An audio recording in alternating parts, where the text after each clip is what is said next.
Welcome to Fat Man Beyond. I'm Kevin Smith. I'm Marc Bernard. Hey! Oh, shit. Oh my God, this is the most people we've ever had right here in this room at one time.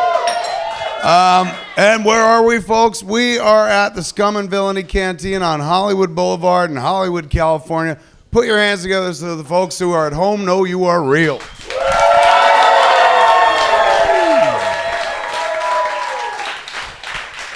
Wow, thanks for coming out, but this is what happens when you give away a free fucking movie. You were smart consumers. For those of you who have been here many times, welcome back. For those of you who've never been here before, welcome. This is a wonderful little cave of a joint where we sit around and talk about all the things we love and are not involved in whatsoever, except with our fandom and support and shit like that. This week, we're going to spend a fuck ton of time talking about Spider-Man, obviously. We've all seen it. We're all shooting webs over it.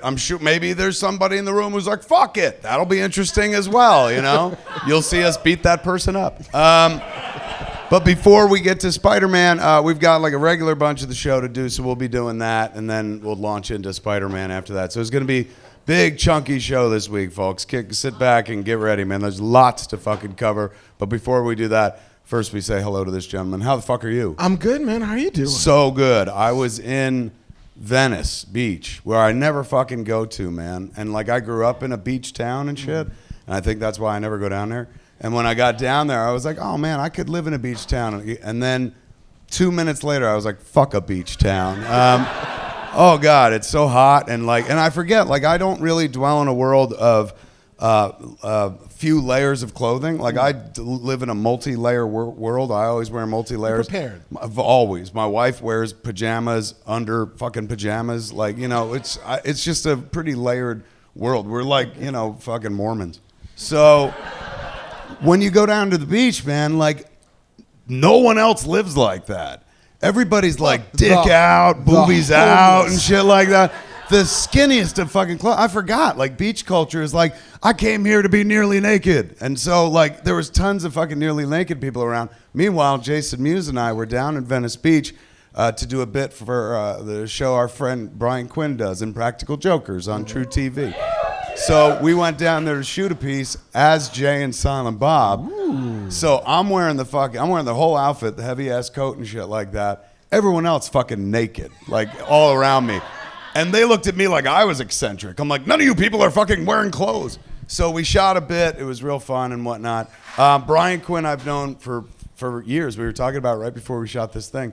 Because he was real emotional. He's like, I can't believe we're doing this. Because me and Jason are on the 200th episode of the show.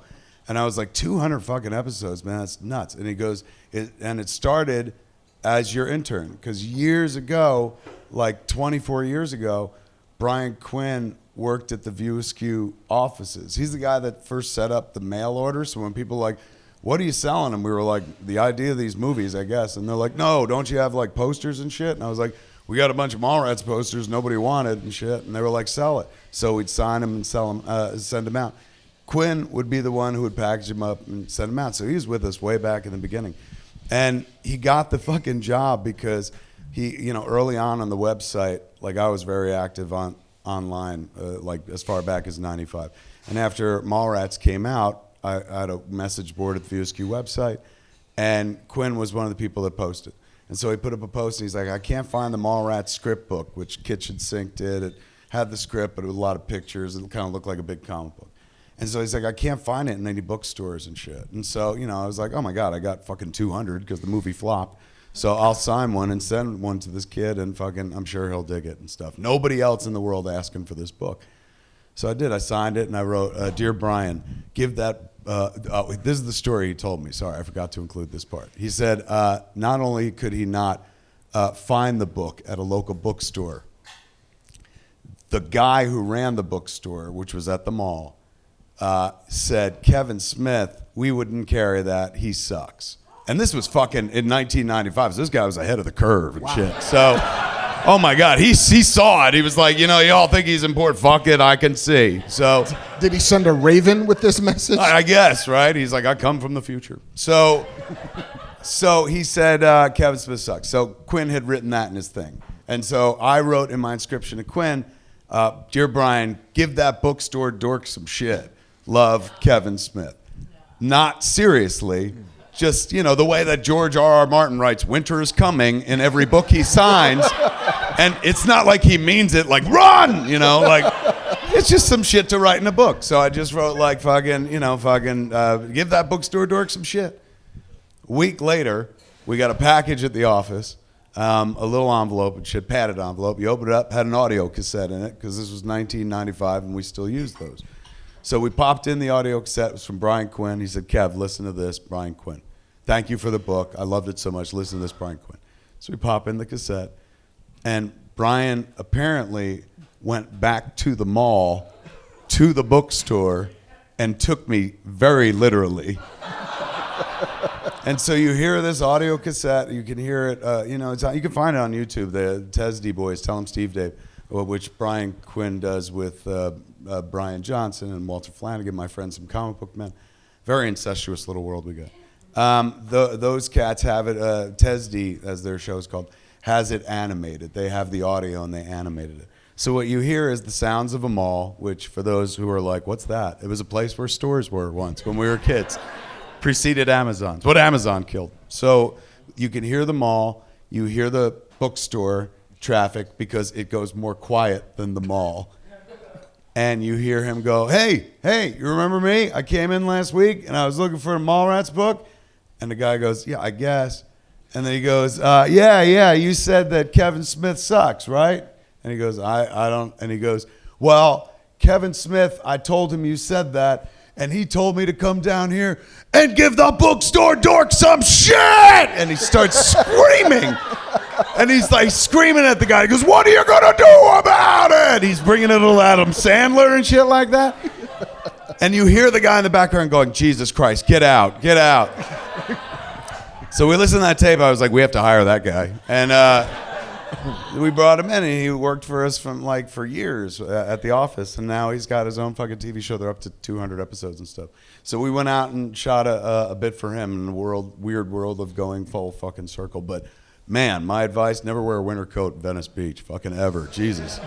So hot. How are you? What you been up to?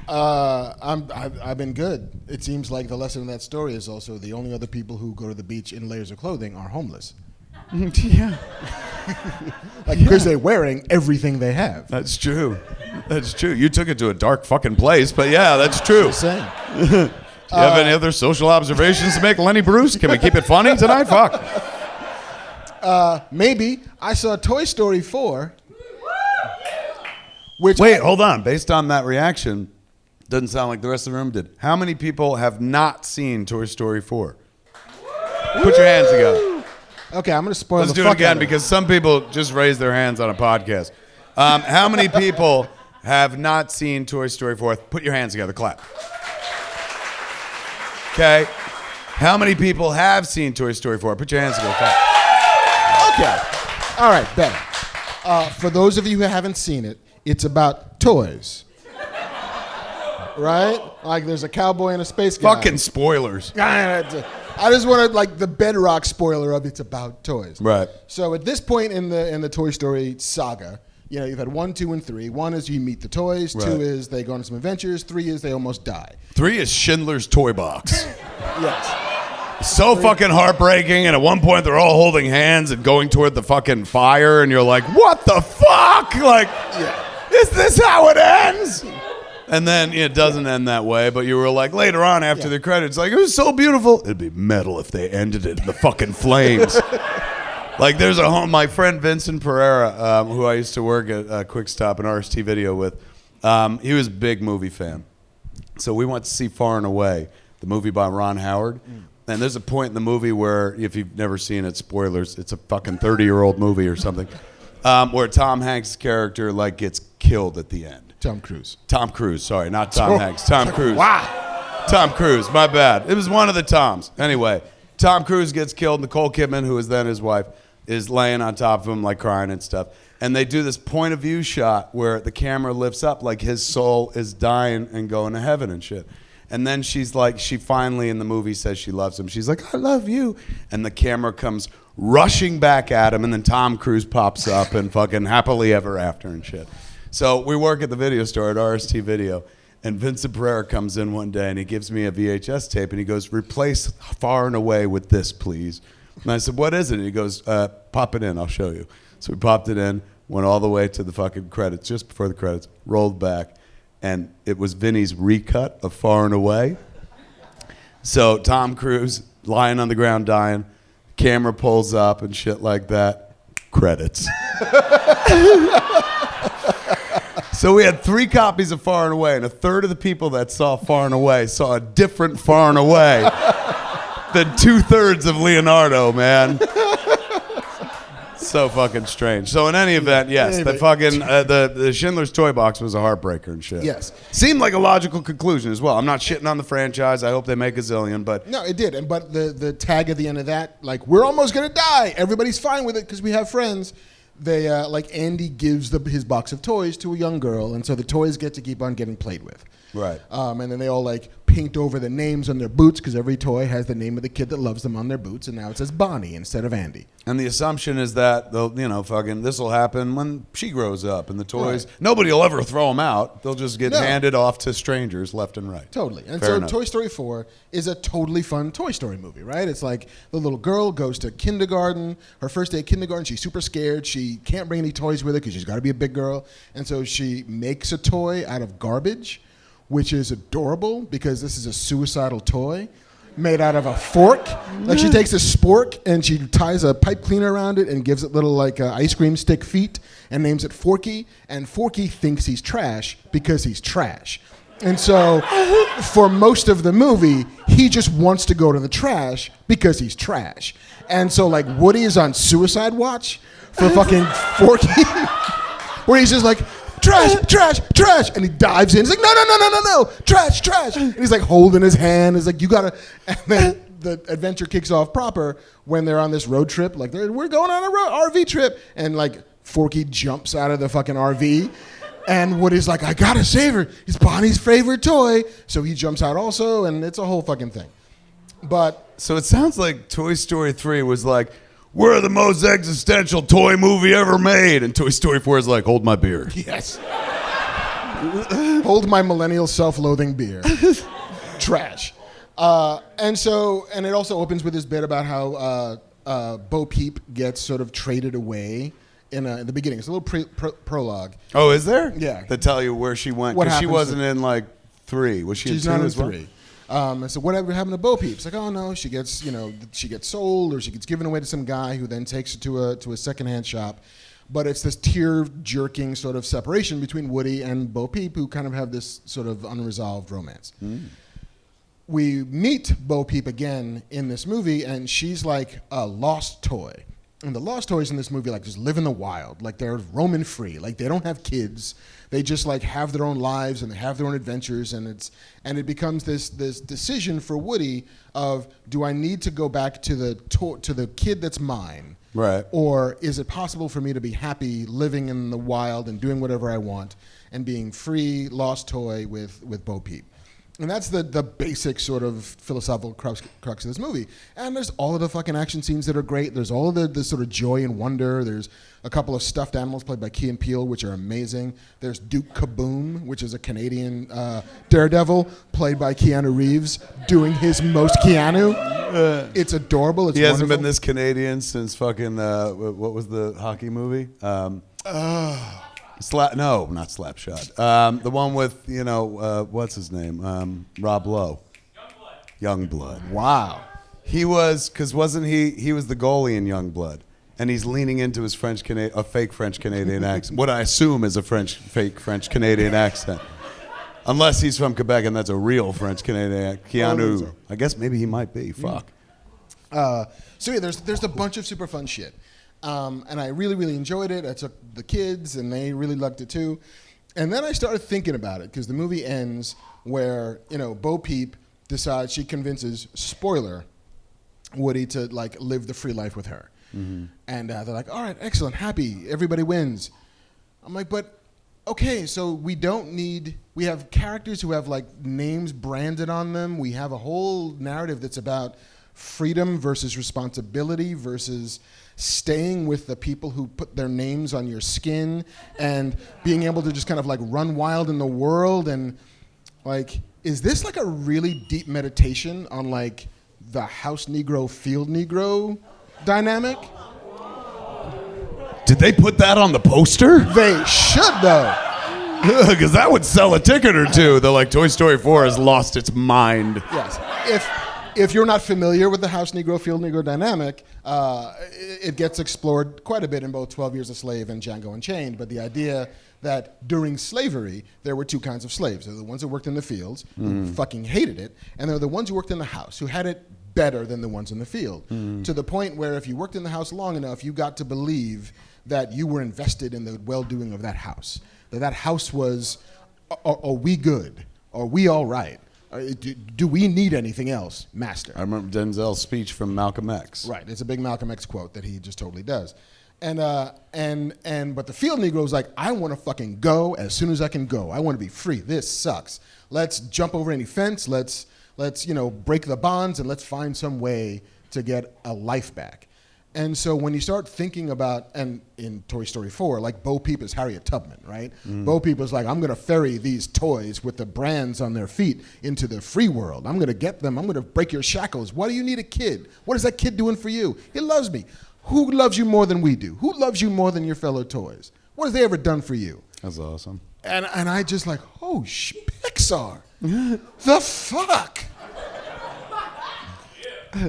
And then, I mentioned that on the internet, and the internet does what the internet does.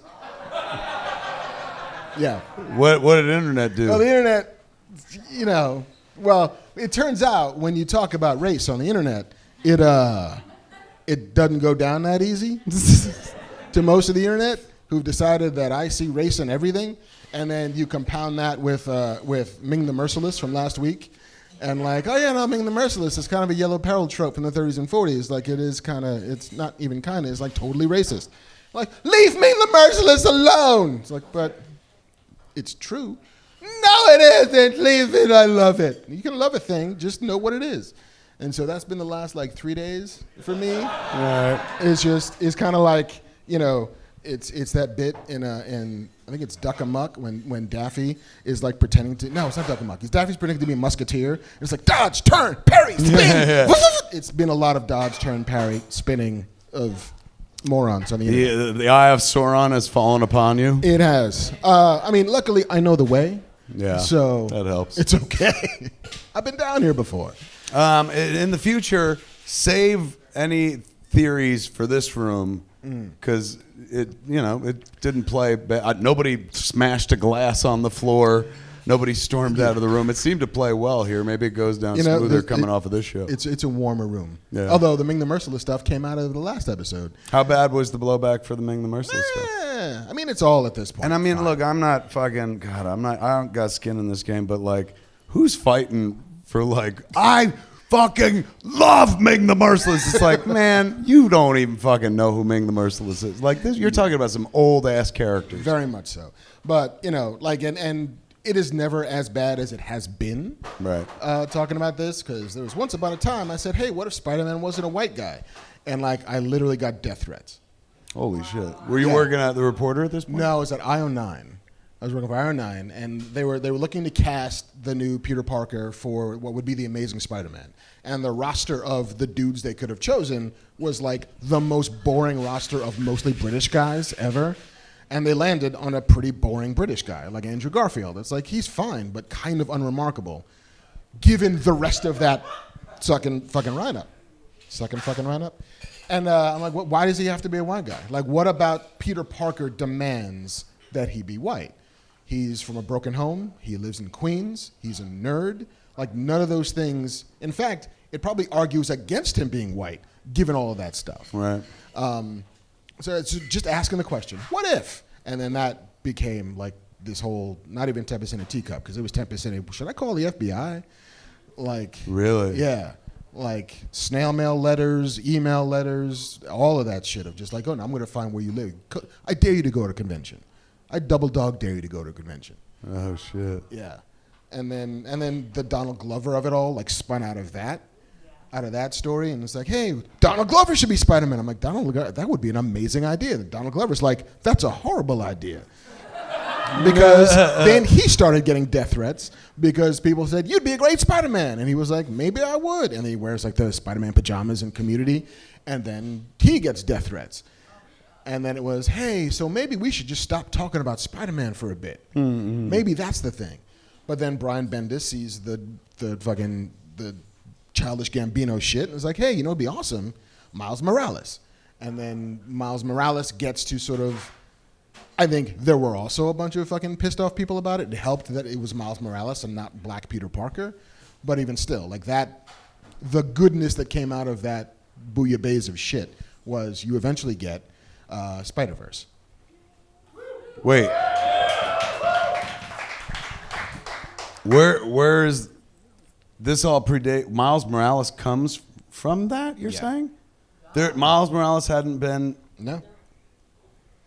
Are you shitting me? I mean, I've heard you tell variations of a story, but of a story close to this, but I don't... Maybe I've been high, and...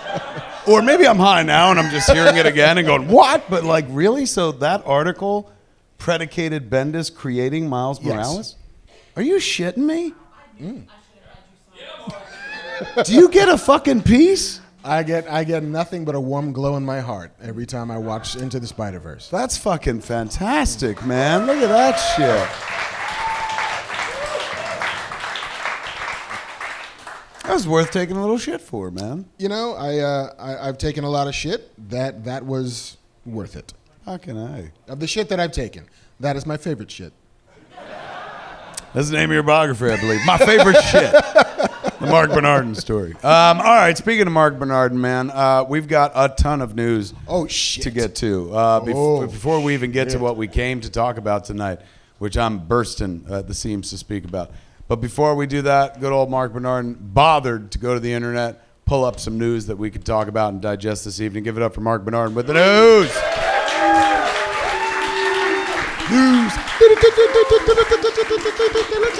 The news. My other favorite game of the last week on the internet has been people saying, I know the show you and Kev are working on. It's this.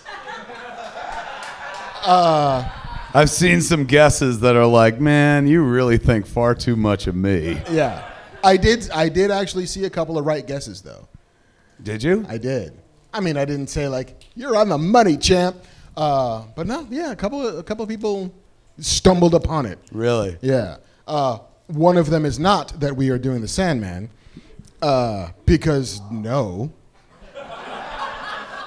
But the Sandman is fucking coming to TV. Finally. The Sandman is going to get a fucking show on Netflix. This is fucking amazing, man. If you take me back in time to like when I first bought issue 1 of Sandman off the fucking spinner rack at a comic book store and told me like when we read it, we fell in love with that book. Same way we fell in love with Watchmen. Same way we fell in love with Preacher afterwards when that came out.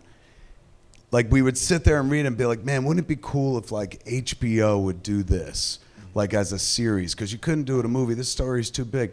If they would just do it as an episodic, man, like do the story of Sandman, but like with that many episodes. And then they would always talk about making a movie. Like Joseph Gordon-Levitt for one point was attached to a movie. Roger Avery years ago was attached to a movie. You know, and you felt like, great, I'll watch that. But that story was so epic. Neil Gaiman was such a genius. That story is so massive. You couldn't figure out how they were going to fit it into 2 hours, but you were just happy to see those concepts writ large on the big screen. But in your heart, you always wanted to see it long form, the way it was meant to be. Finding this information on the internet, man. Like, because first they announced it 2 days before. Yeah, like it was, it was rumor. It was, we think this is happening. Sources say this is happening. And then Neil, like, threw a little water on it by being like, I don't know. Like, suddenly it was like, oh, shit, maybe it's not going to go to Netflix. Sounded like it was happening, but maybe not there. But then, as of this morning, I guess, they said, hey, it's fucking Netflix. It's everything they told us. Who else is involved besides Neil? Neil and David Goyer are going to executive produce It's a comic book project, so Goyer, of course, must be involved. The Rules of Hollywood mandate his involvement. And Alan Heinberg is going to write the pilot and showrun. That name sounds familiar. He wrote Wonder Woman. Wonder Woman. Yes. And comic books, didn't he? And comic books. He did Young Avengers for Marvel. Did he create Kate Bishop? He created Kate Bishop. But he's also been like... I got it right. Nice job. You're on fire. But he's also spent a lot of time in TV in the sort of Shondaverse, Grey's Anatomy, and Oh, he's a crossover guy. He's a crossover guy. It's something you're familiar with. A little bit. But yeah, like it's Eric Heiser, our friend Eric Heiser, who wrote Arrival, was the most recent guy to be hired to write the movie version of it, and he spent a year working on it, and at the end of that year, he was like, this should be a TV show. Like, the best destiny for this is not as a feature. You can make it, but you're leaving so much of what's great about it on the table. So don't even.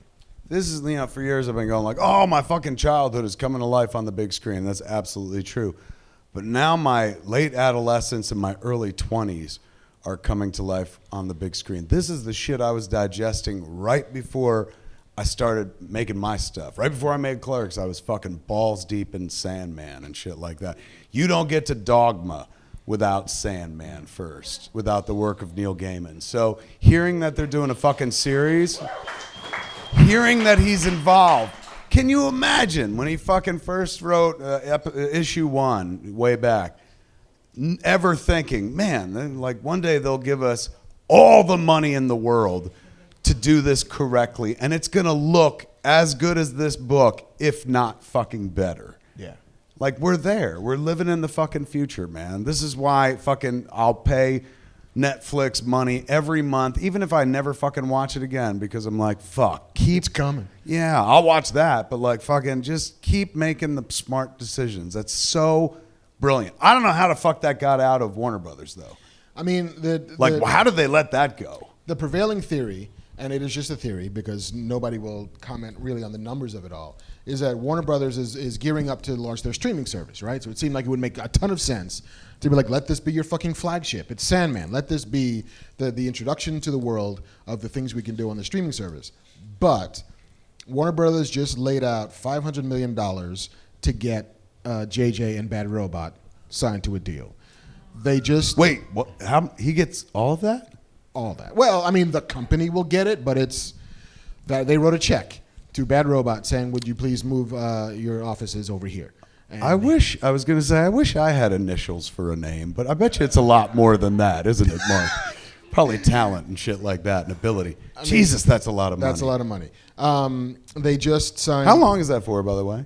The deal, I mean, probably between 5 and 7 years, with options to renew, but like that's the arms race that TV is in right now, is get these giant mega producers.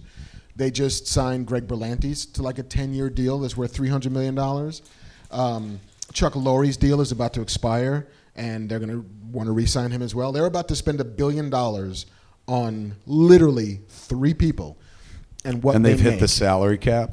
And they've hit the salary cap. And they were like, listen, we need to actually make some money before we keep spending money. And so the idea that they could then go to Netflix and say, listen, this was going to cost you $200 million to make this show. Great. Pay us that money. We need a little income because we're in the red. That's the theory. So instead of like trying to earn off of the show, using it as a loss leader or a hook for the new app, to like, let's fucking earn a buck or two off this. Netflix will pay through the nose. Let's sell some shit. You want to talk about like a worthy follow-up to Game of Thrones, man. And I don't mean like it's the same shit. It's not. But in terms of taking like a beloved fantasy literary project, because that's what the Sandman, I mean, it's graphic literature, but like there's a lot of words in those books. Taking that to a new medium and introducing people to like concepts that a bunch of people did know, but the world in general didn't know. Just think about how fucking like blown away you were the first time you were reading like, the story where he meets his sister and then it turns out she's fucking deaf. Yeah. And spoilers. And like, you're like death is a fucking like an emo goth girl. Of course, this makes fucking sense. Somebody's gonna get introduced to that concept. for the first time, man. I talked about like when I had the heart attack. I thought about fucking Sandman when I was laying on the table and shit, thinking about dying. Because, I didn't get shitty. I wasn't like, man, fucking why am I having this heart attack? It's unfair. Because I just thought about that issue of Sandman with him hanging out with his sister. She's death. And he just goes from place to place with her as she's delivering people over from the land of the living to the land of the dead and stuff like that. And, it's a full array of everybody, including like a baby is one of them and shit like that. But she comes across this one older guy who's just like, I know who you are and shit. And he's like, this is it. This is what I get. I've worked my whole life and shit. He's unhappy with everything. He's like, I did all that, and what do I get? And death says, like, you get what everybody gets. You got what everybody gets. You got a life. I thought about that when I was on the table, and I was like, oh shit, like that's it. I can't bitch. I got a life, man. And granted, it wasn't as long as I wanted it to be, but there weren't no guarantees, and I got a life, and it worked out. So sayonara and shit. So the fact that I stuck around. And I live and I get to see the Sandman series, and I might get to see that moment fucking portrayed. Meta!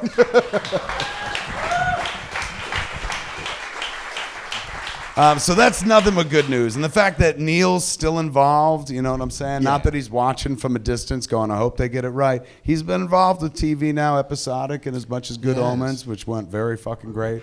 So how beautiful that a creator who created that shit is going to still be there when it makes the transition to the biggest canvas of all time. Yeah. I mean, there is sort of like Stanley Jr. about it, is that he's now getting to watch all of the things that he did before come to fruition in the best possible versions of them. Oh my God, you're right. That's such a brilliant parallel.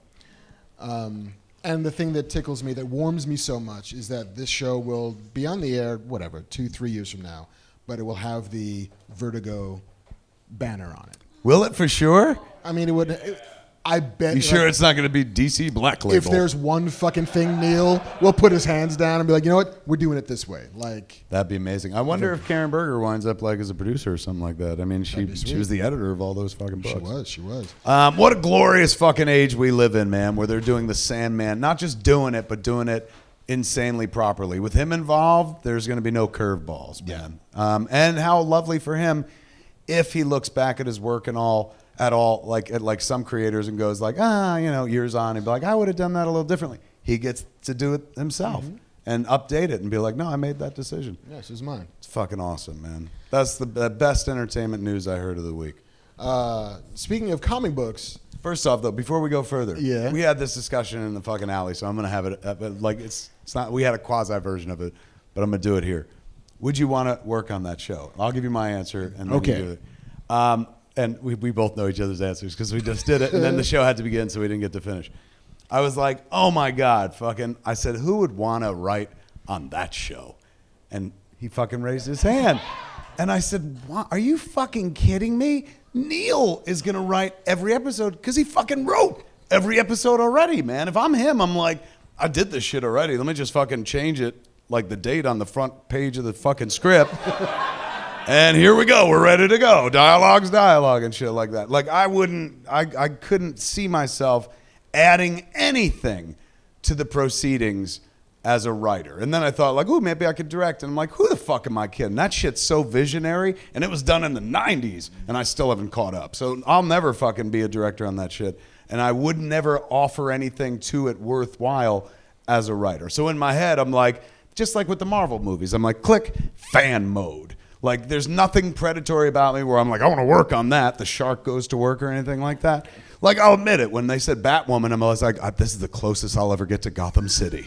Like, and I already work in the Berlanti-verse. Maybe that'll work out, and shit like that. But generally speaking, I don't see shit and go, ooh, I should be involved. I'm very easy to click into fan mode and just be like, I can't wait to see that shit. Even though I work in the same business, I don't need to work on any fucking thing. There's a lot of shit I like to fucking see. That is definitely fucking one of them. You would work on it? In a fucking heartbeat. What an intimidating writer's room that would be. Why do you say that? Part of it is because Sandman was the book that made me want to be a writer, I think. All right. Like, I read it in high school, the kind of high school when you're like, I don't know, maybe I'll be a fucking architect. I can't draw. Maybe I'll go into advertising. I don't like math. Like, I kind of might want to be a filmmaker, but I'm not sure. But reading that book, which was so much about writing, it was so much about story, it was so much about the possibilities of what story could be and could do, that it was so in love with that. And the world that Neil built for himself let him tell every kind of story he possibly ever could have wanted to tell. Like, I want to tell Shakespeare, I'm doing Shakespeare. I want to tell a story about this African dream god, I'm going to do that. I want to tell a story about Lucifer, I'm going to do that. I want to tell a story about one guy, like fucking Death and Dream have a bet over letting one guy live forever, and then they check in with him every 100 years to see what happens to him. I forgot about that story. That was so amazing. It's glorious, and just this book could do everything. And if it's possible to be able to make something that lets you tell every story you've ever wanted to tell, I want to try that. And so that book very much nudged me in the direction of maybe writing is your thing. Maybe the freedom of writing is your thing. Maybe the you can imagine everything on the page. And it is to a certain degree not your responsibility to execute it, you just have to imagine it. And there was something about that changed my life in a very real way. And the fact that they're 22-ish pages long and an average episode of TV is 60 minutes long, like, you have nothing but room for invention within those stories that you love. Maybe I would treat it too reverently. Like, I wouldn't want to. And I'm working on 2 projects right now. One is one that me and Marc have talked about and shit, which obviously is not fucking Sandman, but something else which we haven't announced yet. We're not at liberty to announce. Then there's this other thing I'm working on as well, which is a reinvention of something. And it's fucking tough because I'm really reverent toward the source material. And what, the network or whatever is looking for is, no, we want your version. And I'm like, but don't you understand? My version is the version that you guys got. Like, I'm not going to bring much new to this fucking table and shit. And I find that I have to work really hard to get over the reverence for the material to include new material. I feel fucking dirty. I felt that way as well when I adapted Fletch 1 years ago, the book WON, Fletch 1. And I included new material, and I felt really fucking dirty about it because I'm like, you got no business putting in new shit. But you'd feel okay about throwing new shit into Sandman? Yeah, I mean, it's. I remember reading, there's this amazing book that screenwriter William Goldman wrote, who did All the President's Men and Princess Bride, Butch Cassidy. And he talks about adaptation and his perspective on it. And he said, if I'm offered a book to adapt, I read it twice, and then I never pick it up again. And then I tell my version of that story to somebody else. And that's the story that I write. Because I'm remembering the stuff that I love. I'm remembering the bits of it that really moved me. And my brain starts to connect the dots of those things in ways that are somewhat unique to me, but are still retaining the spirit of what the initial book was. That's fucking clever, man. That's really good. Yeah, because all we're trying to do is get our audience excited about a story we want to tell. And the first person to be excited is you. And what makes you excited is what you're going to want to tell somebody else. And so being able to do that with Sandman would be a fucking dream. To be able to sit there and say, we got 75 issues of glory and wonder. Which of these are exciting me? Which of these moments do I love? And how can I help amplify those moments with other moments that will be unique to a new viewer? Because and I think it's the reason why Neil doesn't want to write it again, is that I've read those books. I know those stories. He wrote those stories. My guess is, doesn't want to write them again. He wants the new stuff. Like, play in this world. I built you a world. I gave you some fences. I gave you some guideposts. I gave you a couple of fucking jungle gyms to climb on. But here's the world, man. Tell some stories. And there is nothing more exciting to me than being able to play in a world that I love and do some new shit in it. Fucking hey, man. Well, if you guys are watching, hire him. He wants to fucking play.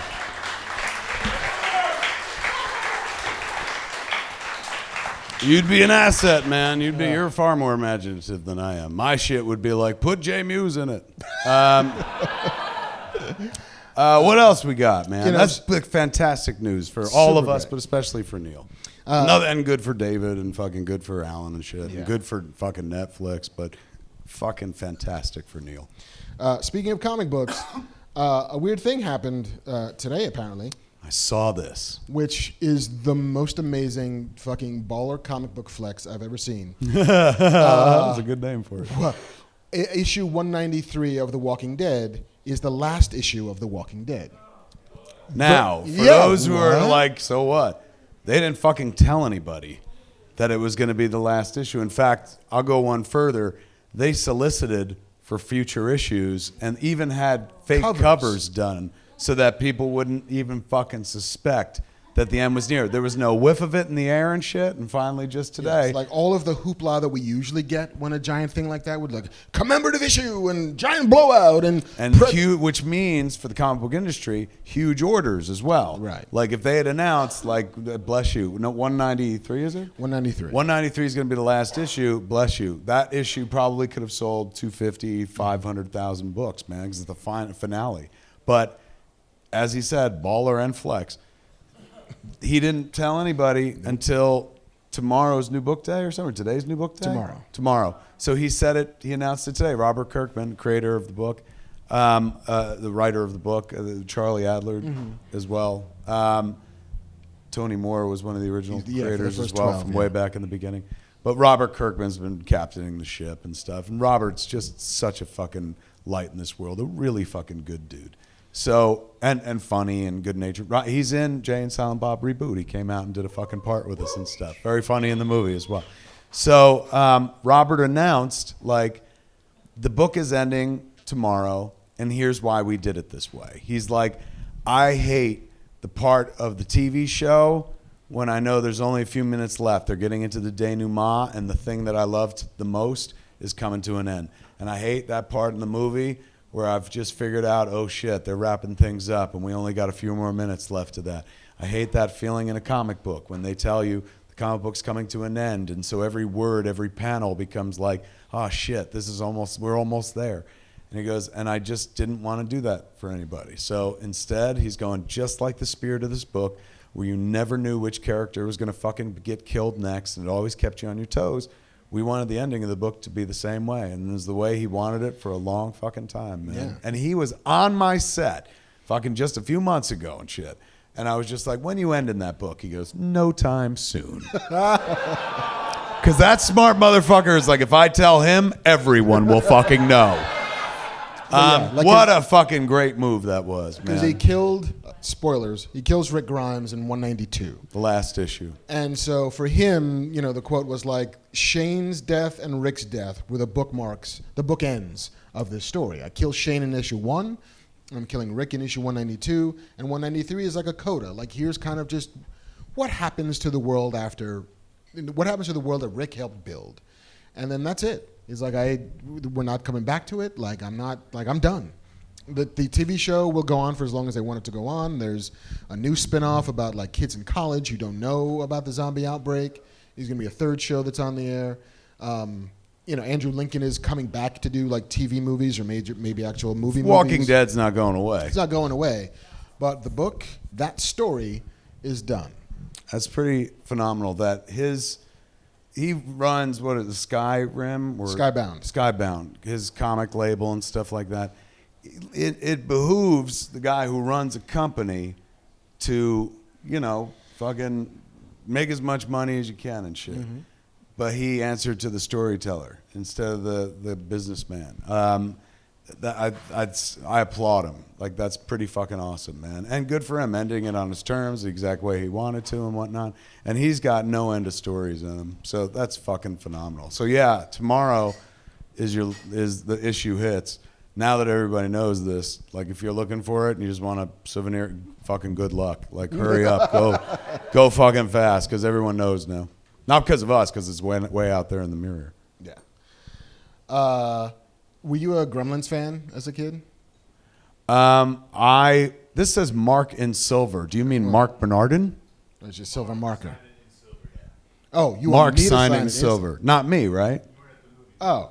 I wasn't at the movie. Fuck you, man. I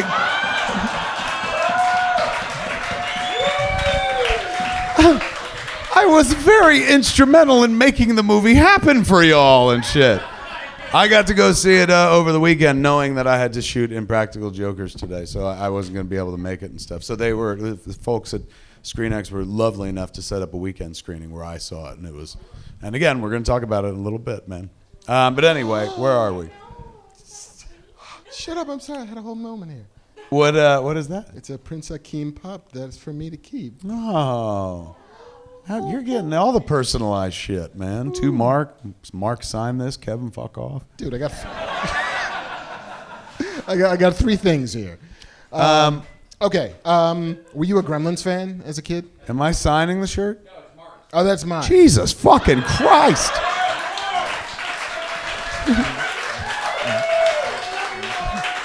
What did you do at the screening I wasn't at, man?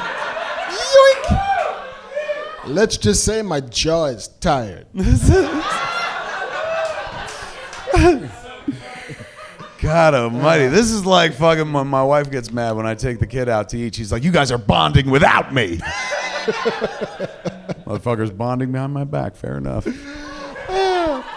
All right, so what? Gremlins. Were you a fan? Of course. Oh, yeah, man. Fucking don't feed them after midnight. Don't get them wet and shit. Don't make a sequel past 2 because they never did. And it's such an easy concept. Why didn't they just keep fucking going? And how come nobody's fucking redone it yet? Guess what's happening? Well, it's about time. This feels like a little late, actually. Not too late. I'll take it. But this should have happened a while ago. They are doing an animated series. What? Yes. That's not what I dreamed about 2 seconds ago.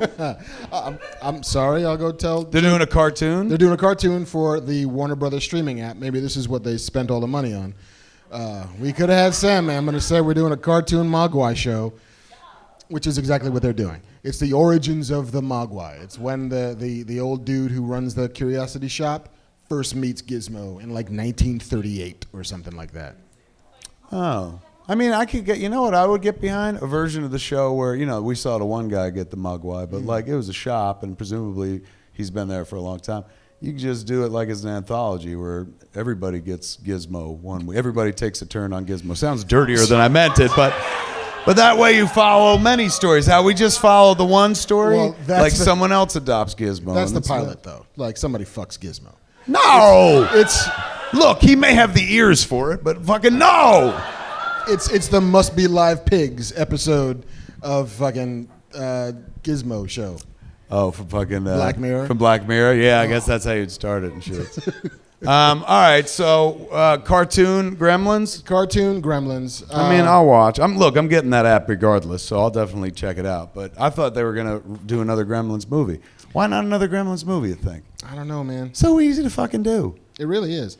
But I mean, not for me or you, but like somebody with money and you know the fucking IP. Why Warner Brothers owns that shit? In a world where we're getting like a $100 million Dark Crystal puppet show. Yeah. You might have thought that Gremlins would be on the table. Yeah. But no. Or maybe that's what the cartoon's for, stupid. We want to see if anyone's interested or something like that. But who wouldn't be interested in that? It's a great concept, man. And plus, like, just read like the top into the nostalgia of like, remember Gremlins? Remember when you liked shit in the fucking 80s? Look at this shit. Like, it works over and over again, so I'd pay to see that. Especially because it's not like, no, man, like they're puppets. They were puppets then. They better be fucking puppets now. Oh, They'd probably be CG though, right? I don't know if I'd be down for that, man. Mix, you think? Dark Crystal's not mix.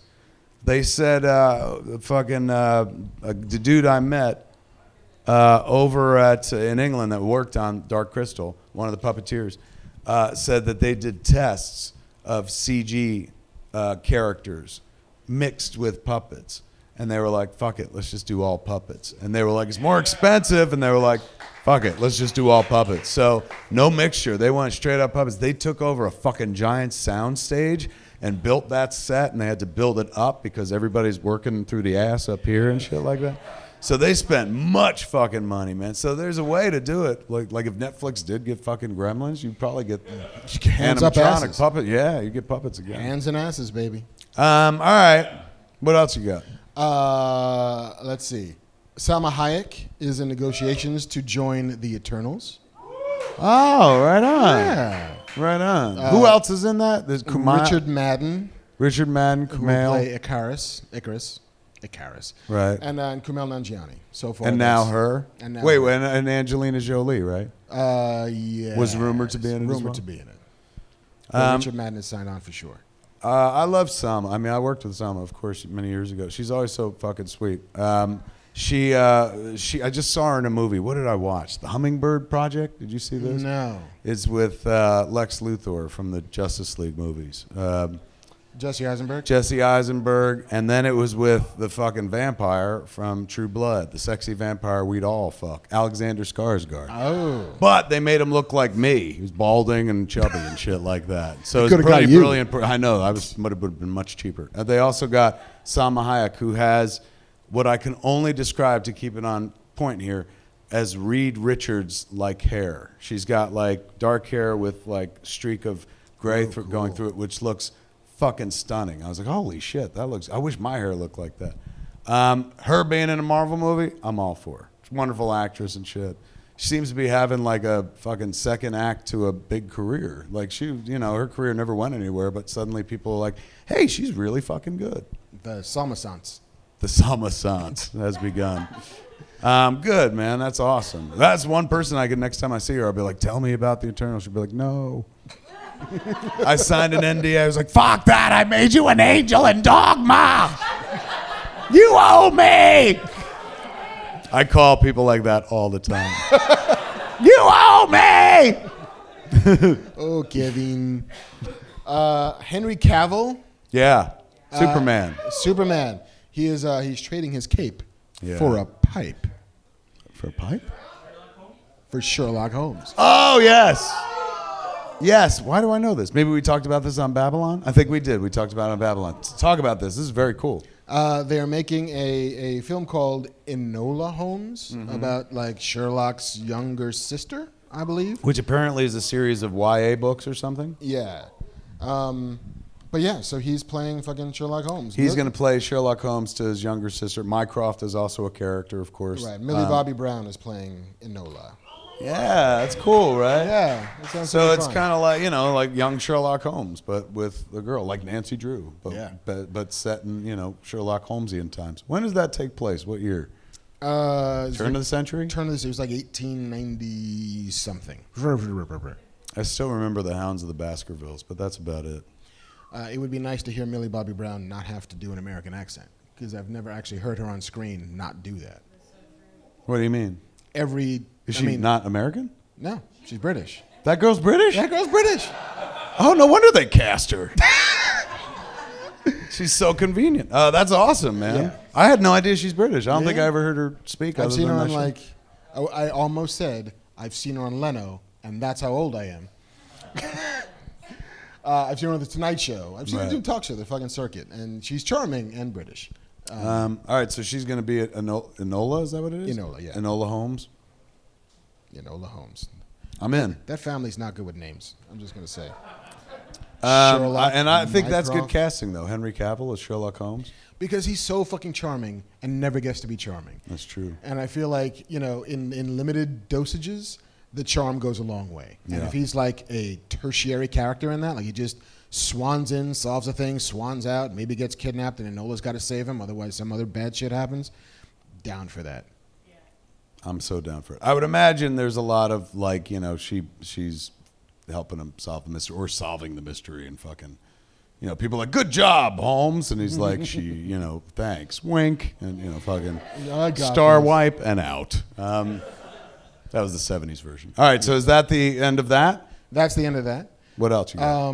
Michael Chabon, are you familiar with his work? Yeah, Cavalier and Clay. Cavalier and Clay. He's got a Pulitzer Prize for literature. He's shiny as fuck, and he is the new showrunner for the Star Trek Picard TV show. Oh, right on. Yeah. that's classy. Super classy. That's cool. And because nothing old ever gets to stay old, I am so down for a fucking Picard TV show. I think it's a cool idea, but it's nice to hear that that guy thinks it's a cool enough idea that he's involved. That's a certain pedigree right there. He doesn't do a ton of TV, but he's doing Star Trek. No. Was he a big Trekkie? Anybody know? I guess he must have to be on some level. I think so. I've never heard him talk about it, but he was. I remember the announcement that he was in the writers' room like a year ago, because I've been working on this forever. But now he got promoted from within, which is always nice. And yeah, I can't fucking wait for that show. Yeah, man. I'm in. Another thing to watch. What app is that on that I apparently have to buy? CBS All Access. Oh, I already bought that. I never watch it, but I bought it when it started to see collecting Star dust. Trek. To see Star Trek in the beginning. and I watched the first 3 and then like got busy and stuff. It was good, but I still pay for it. Fuck. All right. Well, I'm ready. Now you got a thing. And the last bit is just more like a look at all these motherfuckers who were going to Comic-Con this year. What do you mean? You got a list of people going to Comic-Con? Watchmen will be at Comic-Con. They're going to do a panel? They're going to do a panel. Ooh, They're going to shit. do like an environment thing, and there's a lot of off-campus activations this year, as there always are. That's the word for it now? Activations. Activations, where they build a thing that you go walk through a thing, or there's a VR thing, or there's costume dudes running around thing. So yeah, Watchmen is going to be there. There's going to be some kind of Game of Thrones panel there. Yeah, the final Game of Thrones panel. This is their big bow, where they say goodbye, and apparently everybody throws rotten vegetables at them and shit. You fucked it up! God damn it! You had one job! Ah! Shame, that's right, shame. Bunch of bell swinging going to be going on. No, I'm sure they'll be giving a hero's exit and shit. The Russo brothers are going. Yeah, I saw them, man. I shot some video with them for IMDb earlier in the week. We did the pre-shoot for, of course, I'll be at San Diego this year for the 4th year in a row on the IMD boat behind Hall H, interviewing people and stuff like that. So as a pre-IMD boat thing, we shot a bunch of videos, like the 5 things to see at Comic-Con. And then I did an interview with the Russo brothers where it was awesome. I got to like really gush hardcore. I'd done it once to Anthony, but I hadn't done it to Joe. And fucking as I was doing it to Joe, Anthony was smiling in that way of like, oh, he did this to me. Like fucking, and Joe was on the spot because it was like a lot of intense fucking fandom and shit. And like, and all leading back to my dad, where I'm like, you don't understand, man. Those movies bring my dad back to me. Do you understand? Like, these movies shouldn't work. I know how the sausage is made, but they're so fucking good that you bring my dad back to life. And he's like, all right, man, I got it. Thanks. Holy shit, it's just a fucking superhero movie. I'm like, no, it's not! So they're lovely fucking people. They're going to be on the boat as well at one point. Yeah, but they're done with them Marvel movies.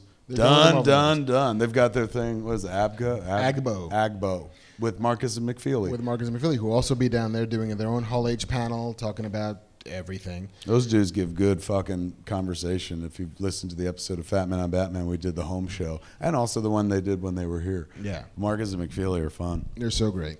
But yeah. You have to be with names like that. Like Marcus and McFeely. How are they? Depressing. Yeah, I guess it could be that too. But no, what are you doing down there? I'll be on the IMD boat, and then I'm a guest this year of Comic-Con for the 50th anniversary. They actually invited me as a guest, which is really sweet. It's happened, I think, like once or twice before. Yeah, really nice. So I'll be there in a more official capacity than I normally am. Rather than the carpetbagging capacity I normally go and attend Comic-Con in, I'm actually invited this time around. So I'll be on the boat. I'll be doing a little, 1 or 2 things inside. I am doing a Hall H panel where Jay and I will be bringing the first trailer for Jay and Silent Bob reboot to debut right down there,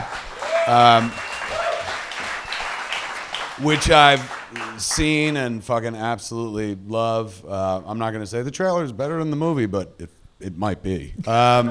It's just shorter. It tells you, like, it doesn't spoil anything, but it's really fucking good. So we're going to show that.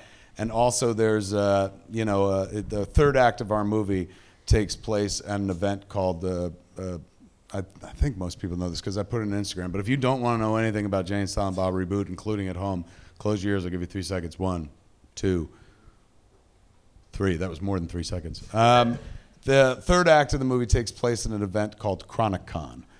Which is based on Comic-Con, of course, but it's a homegrown fan fest that has grown into a pop culture festival that was predicated on fans of the Blunt Man and Chronic movie from Jay and Silent Bob Strike Back. In that movie, they were making a movie called Blunt Man and Chronic that Jay and Silent Bob wanted to stop.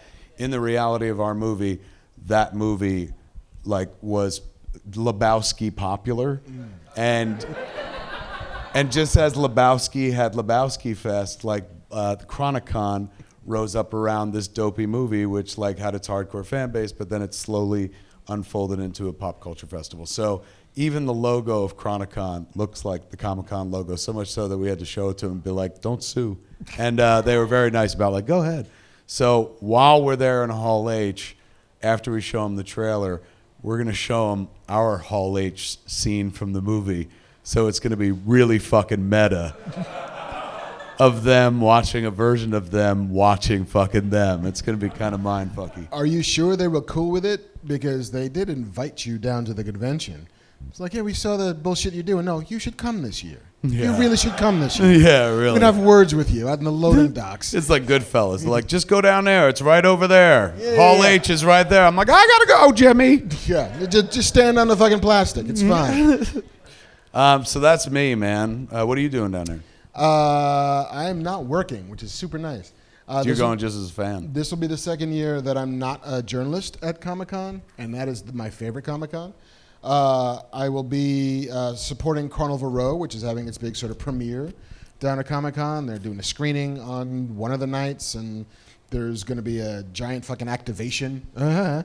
Amazon is spending all of the Prime money to make, I think, something that's supposed to be like the Victorian England street that is Carnival Row. Oh, shit. And then I will be announcing a comic book project that I'm doing down there that I can't talk about what it is because I would be blowing the announcement and lots of people would be mad at me.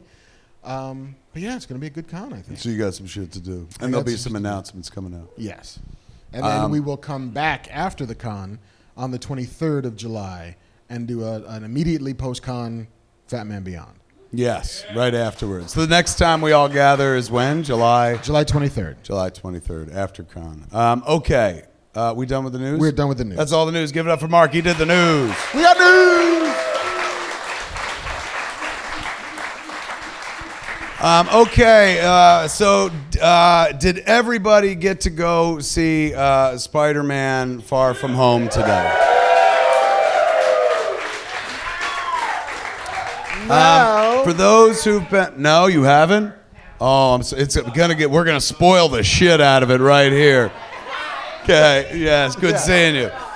For those who haven't seen it at home, we are gonna spoil the shit out of fucking Spider-Man Far From Home. So you've been warned. Spoilers, spoilers, spoilers. We made sure that everybody here tonight, with the exception of some, would see the movies so that we could talk about it. Last episode, or the episode before, I guess the episode before, we had whimsied about like, oh, maybe we'll get a theater and take everybody out. Maybe we'll do it 40X style.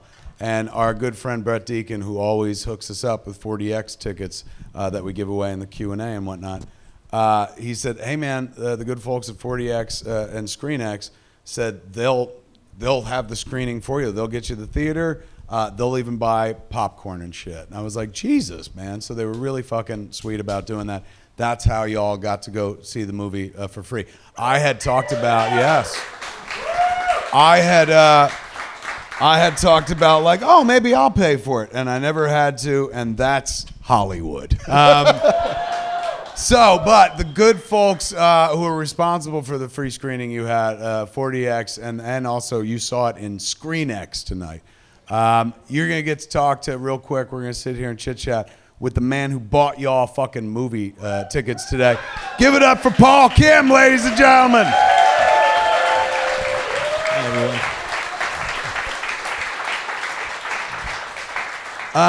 Now, Paul, you're the VP over at 40X ScreenX, and Yes, sir. ScreenX is your baby. Exactly, yes. You put it together. You were like, this is what I think this would be dope. I tried to, yeah, with the team, but definitely, yes. All right, so explain for those, everyone in the room, they saw it, they get it. For those at home who have not, what did we all see? So imagine if you're in a movie theater and you're watching a screen on the center, just a screen, right? But for certain portions of the film, the walls kind of light up and they become screens themselves. So, you become completely surrounded in this spectacular moment that you're watching. So if in Spider-Man, if he's swinging through the cities, for example, all of a sudden you feel like you're swinging with him. And that's the whole concept, is that we wanted to make sure that the audience gets a little bit something more and than just watching the film. It feels like you're really part of the film. And so it was just a simple concept that we came up with that turned out to work really well. So. What inspired that? Was it like what in your childhood did you stumble upon and was like, you know what I'm going to do in like 20 years? This. You know what would make this movie better? More of it. Like, but that's exactly what it is, right? It's just really, I mean, we all love films. We all love watching action films, Spider-Man films, Marvel films, and in this case specifically, it was just more of it that we wanted to show. And whether it's motion chairs like we do on 40X or whether it's actual visuals that you get more of on ScreenX, it's really just more about feeling or having the audience feel like they're immersed in the film. And that's the great thing about film is that you're watching the story, and we don't touch the story. The story is still on the center screen. It's just really, how can we add to this element a little bit more? And we thought, well, there's all this unused space. Why not just use it to show more visuals? So where does that information come from? Because it's not like I've been into theaters that's kind of like, we're just going to put some fucking neon on the wall, and so it'll be blue when there's blue on the screen, it'll be red here. Like, but this is legit, actual visual information. Like you watch information travel from the middle screen that you're watching over to the left and right screen, and that's not what the filmmakers composed for, but you're able to make it seem like it's all part of the story. Right, and so we do work with the filmmakers, and there's a misconception that we actually take the DCP, we blow it up, we stretch it out, but we don't do that at all. We just leave the actual film as it is. And so what we do is we work with the filmmakers, the good folks at Marvel and Sony. They helped us out, and they allowed us to take control of some of those assets, those VFX assets, and some maybe unused footage.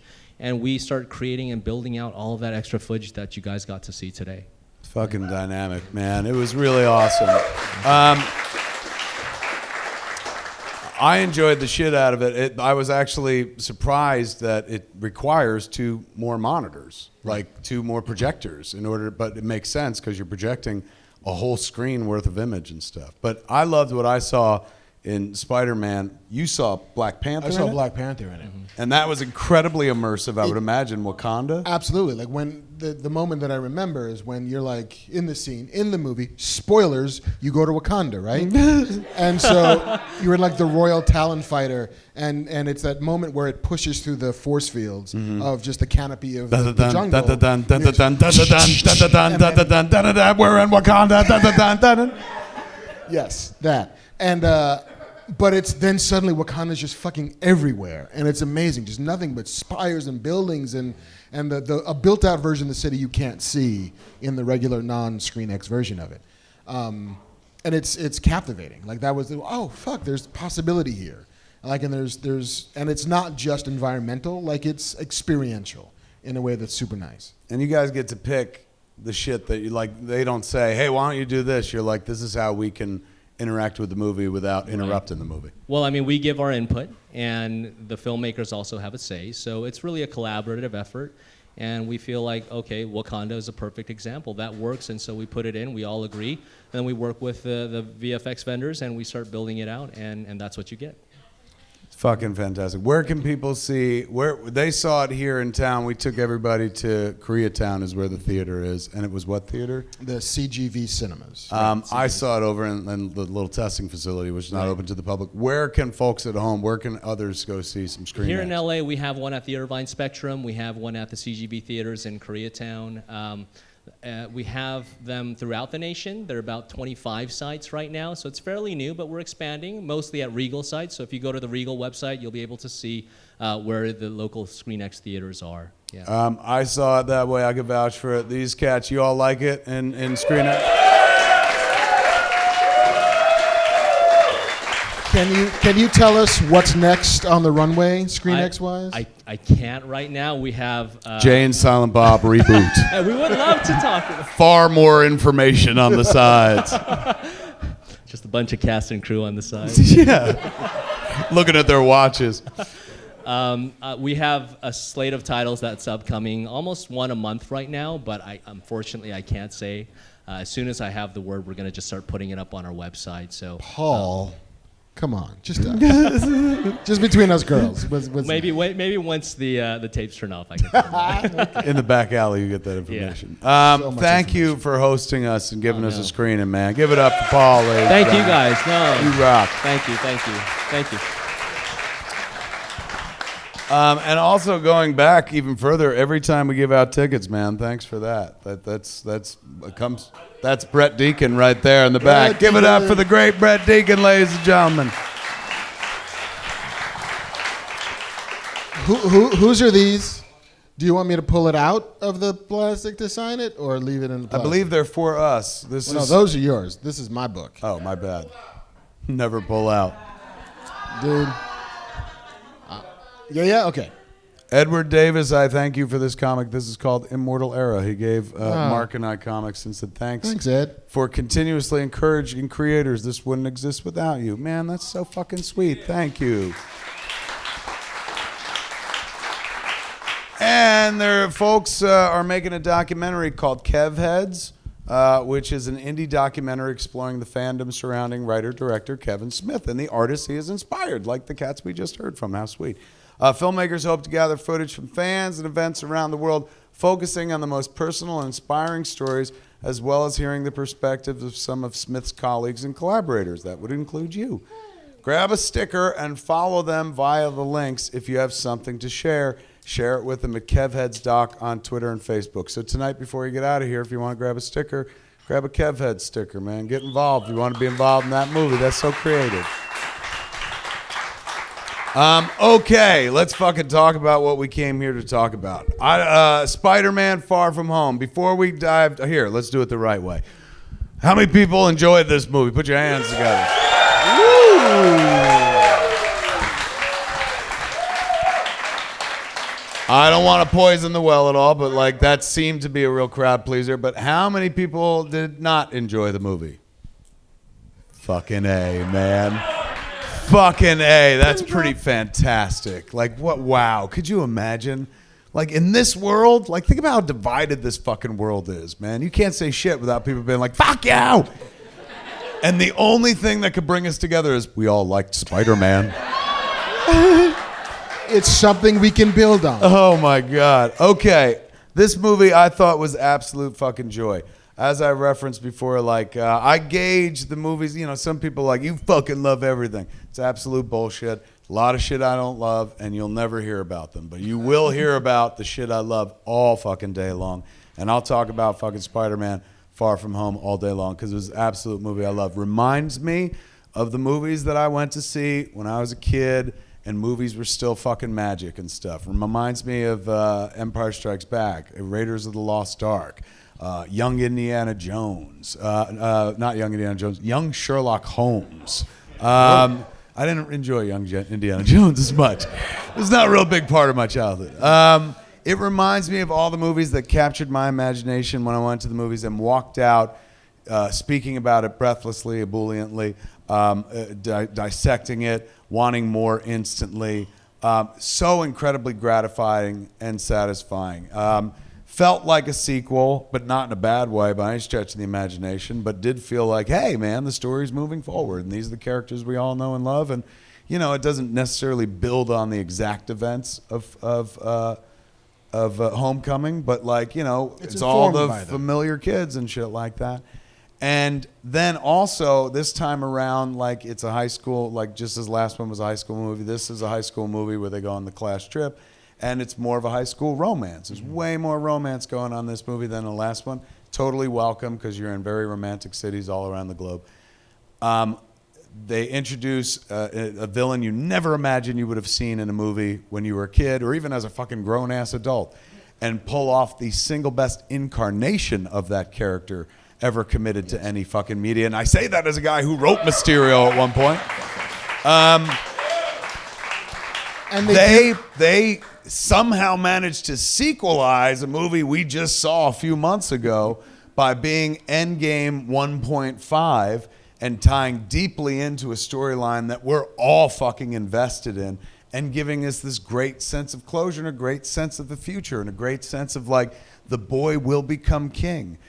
They reached in, pulled your heart out, and fucking squeezed it and hugged it and shoved it back into your chest.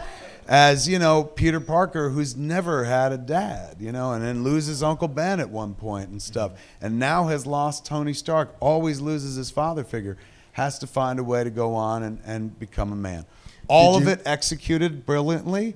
All of it fucking perfect and shit like that. And as you come into a close at the end of the movie, you're like, this is amazing. So obviously, we'll do the next year of high school with Peter Parker and shit, and that'll be his senior year. And so we'll do an entire like high school kind of triptych, and this is great. And then all of a sudden, the mid-credit sequence happened. And suddenly, I don't know how to describe this movie in any other way, but an amazing movie was stolen by the mid-credit sequence movie, which was, what, 2 minutes at best, but managed to make you almost forget the events, which were breathtaking, man. Fucking Jake Gyllenhaal's so fuckable. It's nuts, man. Nuts. I say that as a married straight man. And again, the fucking bringing in Mysterio and tying him into Tony and Stark was fucking fantastic. All of it was glorious. And they start the credits, and you're like, fucking A, this is the Toy Story of Marvel movies. They cannot get it wrong and shit like that. And then just when you thought it was fucking safe to be like, let's enjoy this mid-credit sequence. It's about slavery. Suddenly they're like, welcome to Phase 4, bitches. Oh my God. How awesome. And think about it. Like John Watts, is that the director? Yeah. And the writers, anybody know their names? I can't remember, but it wasn't John Francis Daly. It wasn't the guys who did the first Two different dudes. Yeah. They did a great job. Those dudes, what an amazing job they did. All they had to do was set the table and fucking run. Like, they don't have to tell that story yet. They got a couple fucking years, so they're like, everyone knows he's Spider-Man. Bye! And fucking ran. Oh my God. I've never been more fucking ebullient at the end of a flick and more angry that the flick ended and that we wouldn't see a sequel for a red hot fucking minute, but now more thrilled for the fucking future. Anytime I'm ever depressed and like, you know what, I'm old and maybe I'll die one day, I will live to see what these fuckers are gonna do next. There's no status quo in the Marvel Cinematic Universe. They won't fucking let it happen. Just when you get comfy and you're like, I get it and shit, they're like, bullshit. Even with fucking Ant-Man and the Wasp. Just when you get comfy, you're like, oh, he's got a little kid. Endgame, like, bullshit, she's 20. You're like, fucking... And with Peter Parker, you just felt like, right on, man. Like, now they got their high school movies down, and he's going to get to do the final high school movie and shit, and then they'll move him over to college, because that's what they did in the comic books. And they're just like, fuck you, man. Here's the big dick of, we're going to smack Spidey around next time. Everyone's going to fucking know who he is. That romance that they just built is going to be blown up into the winds. Who knows what happens to fucking Aunt May? We could speculate for years, which is what we're going to have to fucking do, because the movie sequel won't be here for quite some time, and I doubt they'll even touch it. I mean, where else could they possibly touch the storyline? It's not like there's another Avengers movie coming up. So it's going to be 2 years minimum, maybe 3, before we fucking get to see how bad they fuck up Peter Parker's life. But I, for one, am happy they did. And I love that character, and I loved everything they did with the character in those 2 movies. But with that breathtaking storytelling move, I was just like, gentlemen, take it. It's yours. I thought it was fantastic. You? I concur. Let's talk about that. Before we touch anything, let's talk about that. The great fan service moment. Just when you're like, fuck, this whole movie's great fan service. I can't believe they fucking nailed Mysterio and tied him into Tony. This is all fucking great and shit. Edith, even dead, I'm the hero. Brilliant. Fucking. All this shit is fantastic.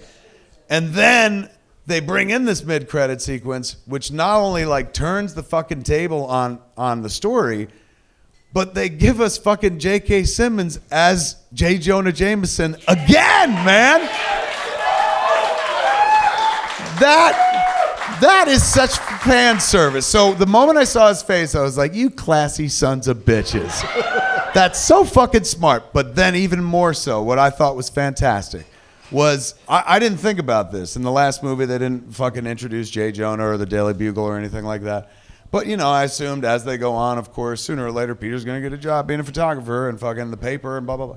Never thinking, newspaper, that world is gone and shit. So they can't do it. The reinvention of the Daily Bugle as, what is it, Alex Jones, InfoWars, and J. Jonah Jameson as a conspiracy theorist. is fucking, it's .net, is that what it is? dailybugle.net is fucking fantastic. I thought that was so incredibly fucking clever. Not just to be like, hey, remember the guy you loved in the other, he's the guy in this one because you said you wanted that, and guess what? Fuck you, you got what you wanted and shit.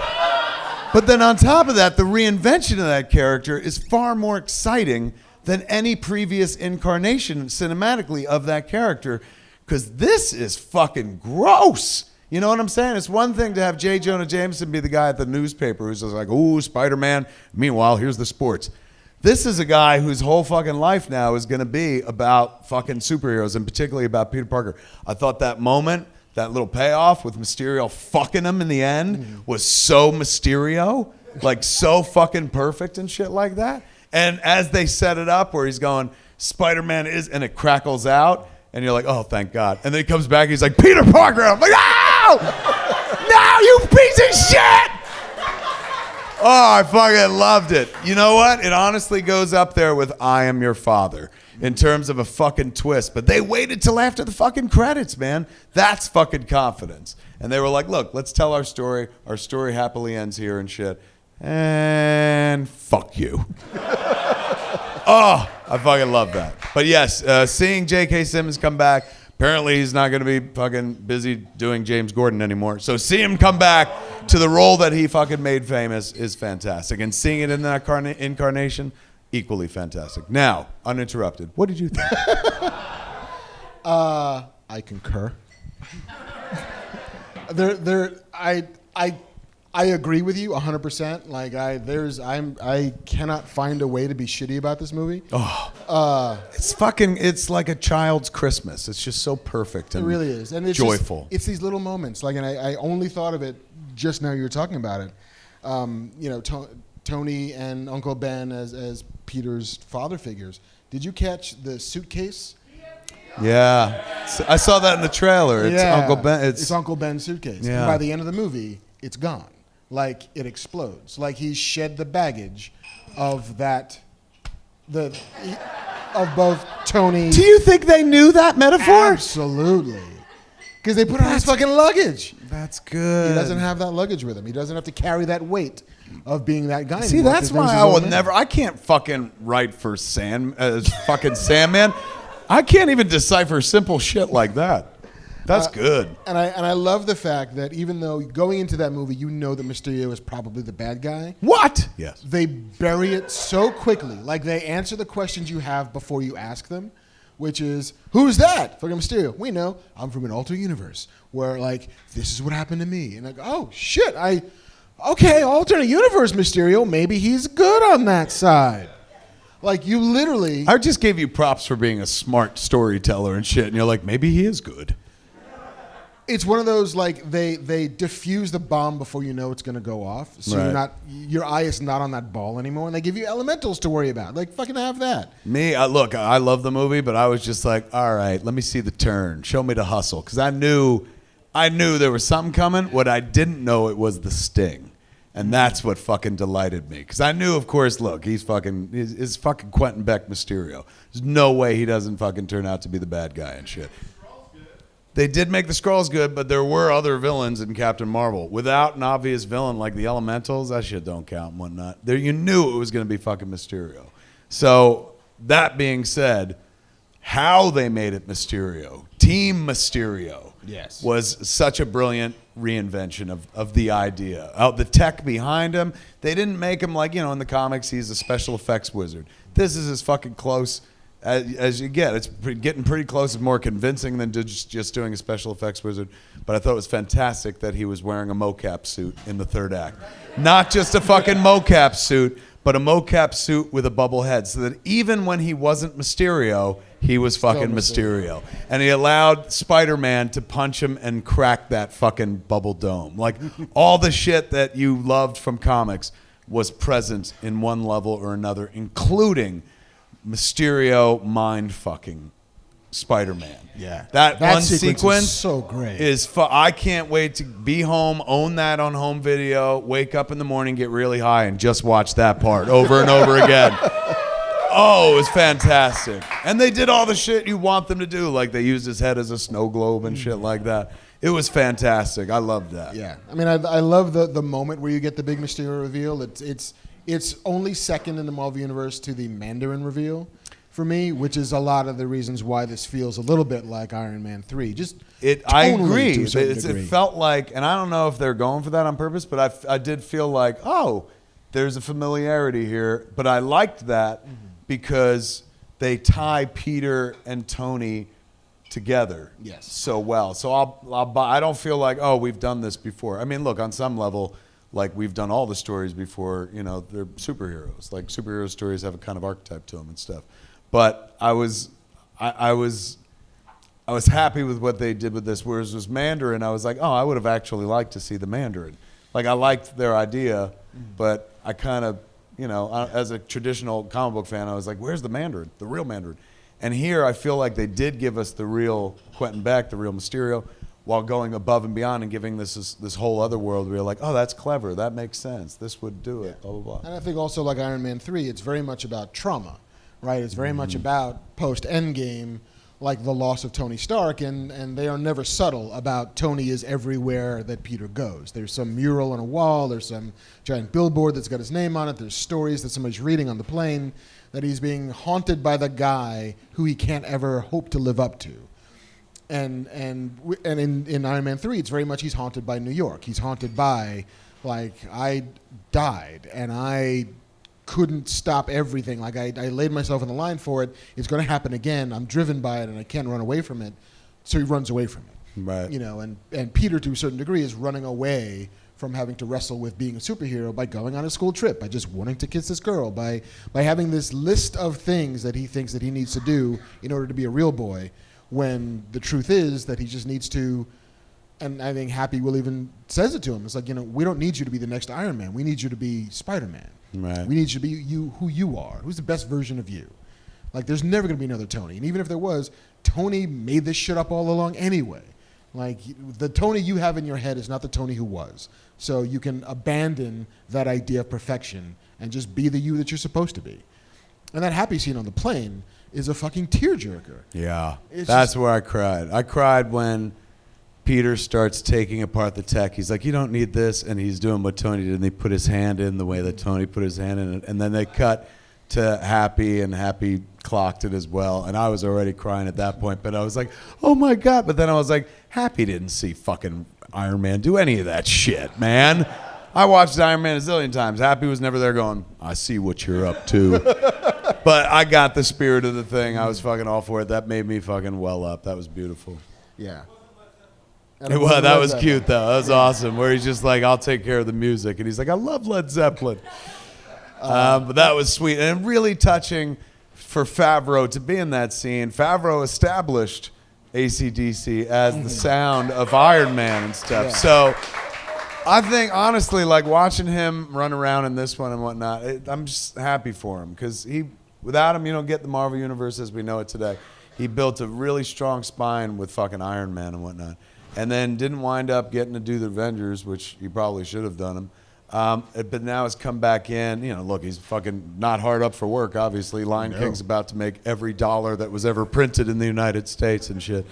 But he also gets to come back and be in the Marvel Universe. Like, last time we did a Spider-Man movie, like they paid a fuck ton of money to get Robert Downey Jr. in it. Yeah. This time around, they didn't pay nearly as much to get Jon Favreau in it, but they got same bang for the buck to some respect, because the closest thing to Tony Stark in the movies, besides Pepper Potts, would be Happy, and the closest thing to Iron Man was Jon Favreau. He took it fucking from the page to the screen and shit. So all of that scene hit me right in the fucking feels, man. And Tom Holland is so fucking good at this. This kid's great. I mean, not only does he manage Best to Spider-Man. actually, best Spider-Man, because he actually looks like he's 16. Yeah. First, like, oh, he's a child. I buy that. Who can probably also drink. I buy that too. But Carries a movie because he's like, look, even when he's Spider-Man now, like they have him lifting up the eyepieces so you're seeing him, so he's more present as the hero. But this was more Peter Parker, the Spectacular Spider-Man. It was more Peter Parker than Spider-Man. And not saying that in a bad way at all. He's just charming enough to carry the movie without the fucking suit. Yeah. Like that's how fucking good he is. Which again, like Iron Man 3, which was very much about Robert not wanting to be in that fucking suit anymore. And I don't think this kid's like, I don't want to be in the suit, but they're just like, this kid's good. Let's not trap him in the suit. Let's let him do some shit as himself. And I mean, the bit that got me, not just on the happy on the plane stuff, but it's at the very tail end when they're on the Tower Bridge and it's over, and like Mary Jane like runs over to him, and you just see like broken fucking Spider-Man, who's so happy to see this girl, who he doesn't have to lie to anymore, who can actually fucking kiss. And I was just like, oh, Peter gets what he wants. Yeah. He finally gets what he wants. because they're about to fuck him in 5 minutes. Which is Go how ahead, you Peter. do Kiss that. the girl. Happily ever after. And end credits. Yes. But no, it's and you're right. It's a romance more than it's a comedy, and I remember feeling that about halfway through. It was like it's not as funny as the first one, but it's not the same movie as the first one. Although Ned provides all the requisite laughs. Ned's little romance with Betty. that like begins on the plane and ends when they land. It was kind of adorable and shit. Particularly with like it's great movie setup shit, classic movie setup shit that's gonna work today. It's gonna work 30 years from now. Of him being like, let's be European bachelors, and then fucking landing and being like, I'm in a relationship. Yeah, I'm all booed up, man. And like that moment when like Nick Fury enters the movie, and he's like, I remember when I first fell in love, and it was just happened like fucking 2 days ago. Yeah, that kid's really funny. Jacob, what is his name? Battleon, really fucking funny. Great addition. Their cast is wonderful. Zendaya, really charming, and they gave her a lot more to do this time, and like she got to be not just the chick who's like, I love the Black Dahlia because of the murder, but also like I knew you were Peter. They gave her. She was like, I was 69% sure that you were Spider-Man. They let her be smart as opposed to every other incarnation and whatnot. She did a wonderful job. Sam Jackson was the most Sam Jackson as Nick Fury. Sam, there was a bunch of time in the movie where one could say that it felt like Sam Jackson was playing Sam Jackson. And then at the end of the movie, you're like, Sam Jackson was playing Sam Jackson. So do you think he knew in advance? I think so. I think he knew. Because I feel like it's... Because it seems like a button they could have come up with afterwards as well. What is it? Right. The Skrulls revering Captain Marvel. So like that part in the script is like he knows that he's not just playing Nick Fury at that point. Yes. Yeah, and he says, call Captain Marvel. He says... Yeah.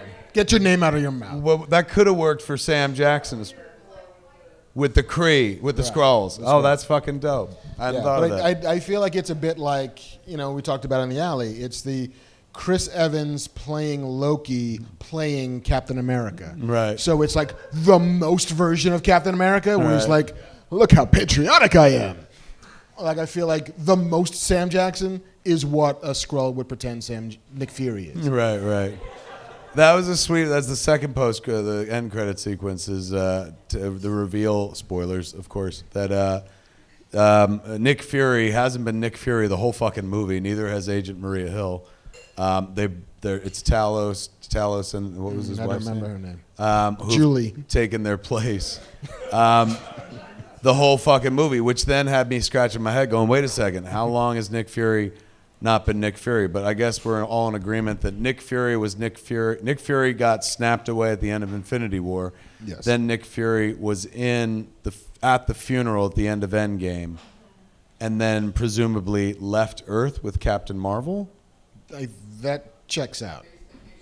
Spacecation, if you will. But I think what they're setting us up for is we're going Right. We're As going Guardians up. of the Galaxy. If Nick Fury has lost interest in Earth and all the threats are from above, maybe Agent of it's Nick Fury, Cosmic Agent of S.H.I.E.L.D. or something? What is it? Sword. Oh my God. Are you serious? Is that what they're talking about doing? Speculating? Ooh, shit. That's nice. Even that was a nice thing in the post-credit sequence where you're like, holy shit. Like, they're showing you what Phase 4 is going to be. We're leaving fucking Earth. We're going to the stars. And I love that Phase 4 is not... I mean, it's cosmic in that you see the Nick Fury stuff at the end, but the one that hits the most, it's intimate. Yeah. Here's Peter's life just torn asunder. It's not look at this new stone. It's not, we got a fucking hammer in the ground. It's not throwing to some larger story. It's throwing to, oh, this poor fucking kid. And I love that. Let's talk about Gyllenhaal. He crushed it, man. Did a really great job. It was bittersweet because he was one of the names that was thrown around years ago for Spider-Man himself. So it's nice that he's in a Spider-Man movie. And I'll be honest with you, they gave him something better to do than be Spider-Man. Yeah. What a complex, wonderful, original yet familiar villain to introduce. Instantly, top fucking 3 Marvel Cinematic Universe villains for me. You? Up there. I don't know if he's top 3. Who are your top 3? Thanos number 1. Killmonger number 1. That's good. You know what? Yeah, fucking, he made a lot of sense. Yeah, I think Loki. Loki is 2. I don't know if we can count Wilson Fisk. And then Thanos is 3, and then you get to like Vulture and Red Skull. We go a long ways before we hit Vulture Dark Elves. before Red Skull. Yeah. I don't know, man. I might throw him up there. I mean, I think he's really good. The but- backstory was so like, oh, fucking, they're bitter about Stark, and then tying it into Barf was fucking fantastic. Like just a throwaway moment in Civil War where you didn't really think much of it other than like, oh, it's important to the story because later on we're going to find out that Tony's parents were killed by the Winter Soldier, blah, blah, blah. But instead, the writers of this movie were like, we're going to borrow this and we're going to retcon my man into the background. And where he's like, he called it Barf. Like, yeah. Like it's ingenious in a way that I love. I don't think it's quite as emotional as Vulture's. yes. Which is like, this is my job. I was supposed to do this thing. I got to provide for my family, and the government came and took away my livelihood, and so I got to get what I can, when I can, while I can, and I got to do it for these people that I love. Like that to me is a little bit. I mean, it's a lot more investing than I'm angry at Tony Stark who took what was mine. Like it's revenge for Mysterio, whereas Vulture's like, if you just left me alone, everybody wins. Yeah, I get that. I still. But he's go good. for I mean, he's so Mysterio. much fun. I like that. It's to me feels like classic movie trope to be like, I'm mad, and this is why I became that. Feels like classic comic book trope as well. The Peter Billingsley returns. He was the guy who played the dude in Iron Man. They showed the flashback where fucking Jeff Bridges yelled at him like, Tony Stark built one of these in the cave. And a bunch of rocks. That's Peter Billingsley, who was the little boy in Christmas Story. He was real tight with Favreau and the other one, Vince Vaughn and shit like that. So I think he directed a movie with Vince Vaughn and Favreau in it. I forget the vacation movie. But he's been in that circle, and he was in fucking Iron Man because him and Favreau are friends.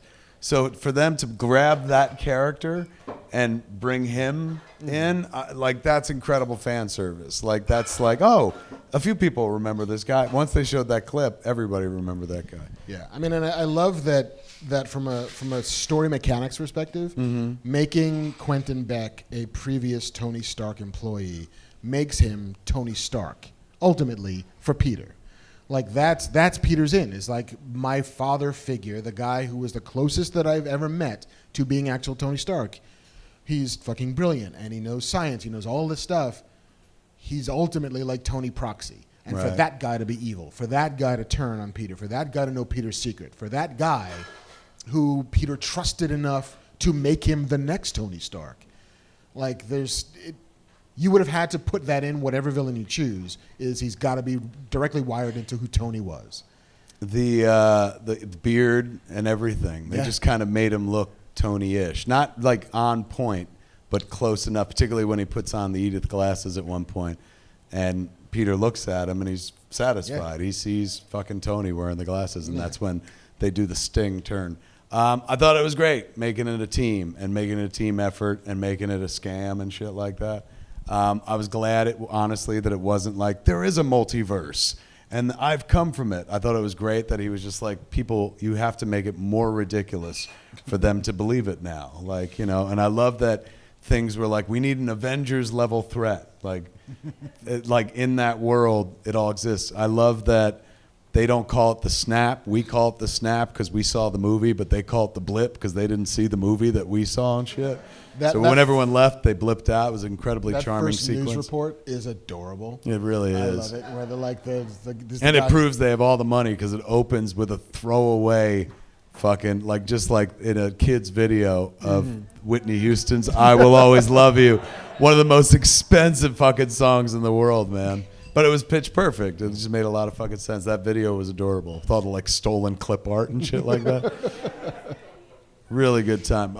There was some shit that was in the trailer, like him going to get his passport, and that didn't pop up in the movie, or him talking to the cops, where he's like, "I got to do your job," and they're like, "Oh shit." But I didn't miss him in the movie, but it was at the end. I was like, I didn't remember seeing that shit. What was the running time? Anybody know? It's a 2:08, 2:09, something like that. That's a fucking chunky bit of time. I guess something had to go.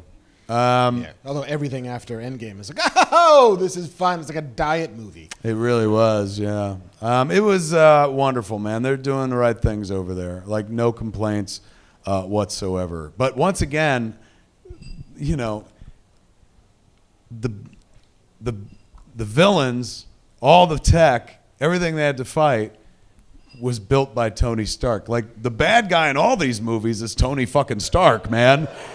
It's always him cleaning up his messes or somebody else cleaning up his fucking messes. Yep. As much as we love Iron Man, he really fucks shit up and whatnot.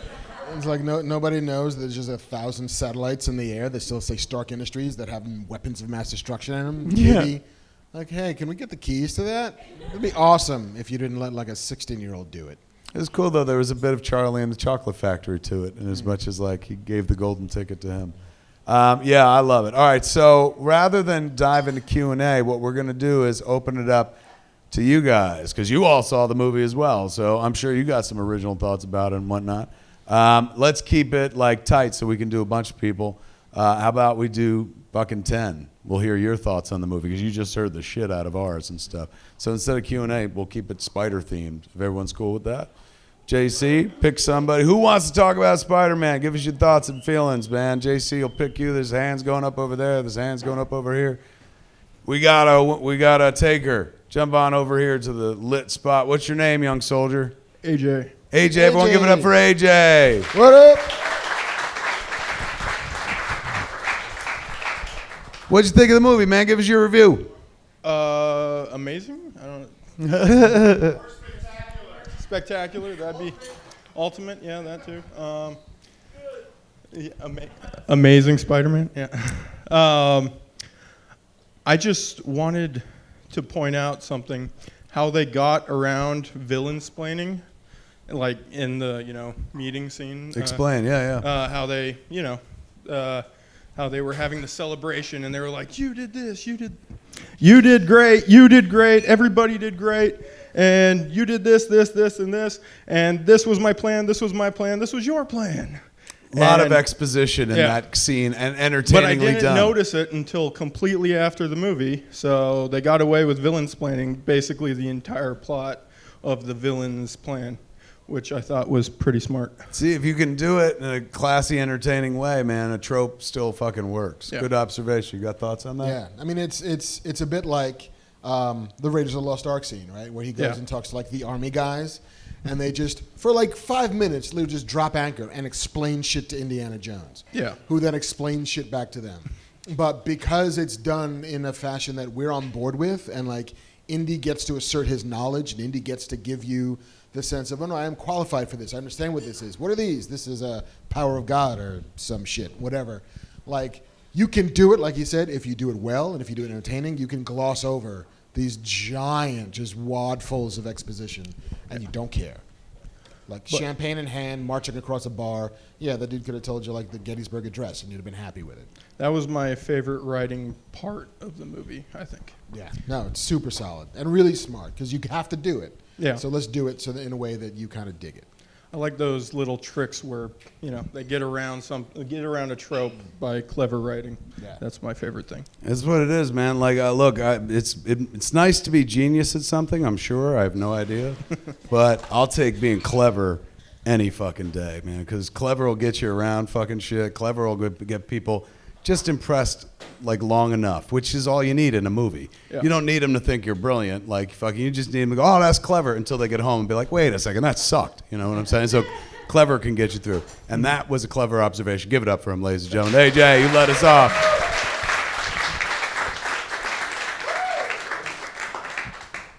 Who we got next, JC? What's your name, young camper? My name's Betsy. Betsy, everyone give it up for Betsy. Hey, Betsy. You're this Betsy. Me. Right on. What'd you think? What'd you think of Spider-Man? Or what'd you got? Make an observation? You got something you want to say? Well, I don't really have a good observation because I was never the biggest fan of Spider-Man. When they announced a third reboot after Amazing Spider-Man, I was like, we could have just stopped. No more Spider-Man movies. I was with you at one point, and then they started making them. I'm like, ooh. Right? And then I watched Tom Holland, and I was like, got it. So it's like Robert Downey Jr. is now Iron Man forever. I got it. Okay, cool. And it fit better, and now I'm actually interested in getting the comics and actually finding out the whole thing. That's good. We'll take converts. So- More of us, less of them. Yeah. Welcome. I mean, so for me, it was actually just a very visually entertaining movie, and it had a great, like, continuous storyline through the last three. I mean, obviously, I've seen all of them in theaters. So I saw, I didn't even watch Amazing Spider-Man 1, went and saw Amazing Spider-Man 2, and I was like, well, that was a good movie. That's fine. I still don't like Spider-Man. That's fine. Right on. And then after the Tom Holland first movie, I was like, oh, actually a good character. Good character development. Crazy. In the right hands, So- man. The director who we didn't blow nearly enough, John Watts. Yeah. Fuck, this guy is fantastic. Seriously, man. For me, the mark of a good director is I never once sit there during a movie and be like, I would have done this or I would do this different. Everything makes me go like, holy shit! Like, oh, I'm captured with wonder yet again. So this kid's doing it, man. The last one was an absolute ball of joy and shit. This one was a ball of joy.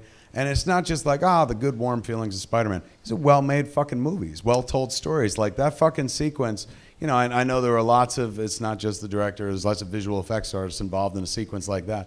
But the mindfuck, the Mysterio mindfuck sequence, that's filmmaking. That's was fantastic. The crazy. spider sense sequence, or the Peter Tingle, if you will, which I know you were like, it wasn't funny as the last one, but Peter Tingle was fantastic, and they kept it fucking running and shit like that.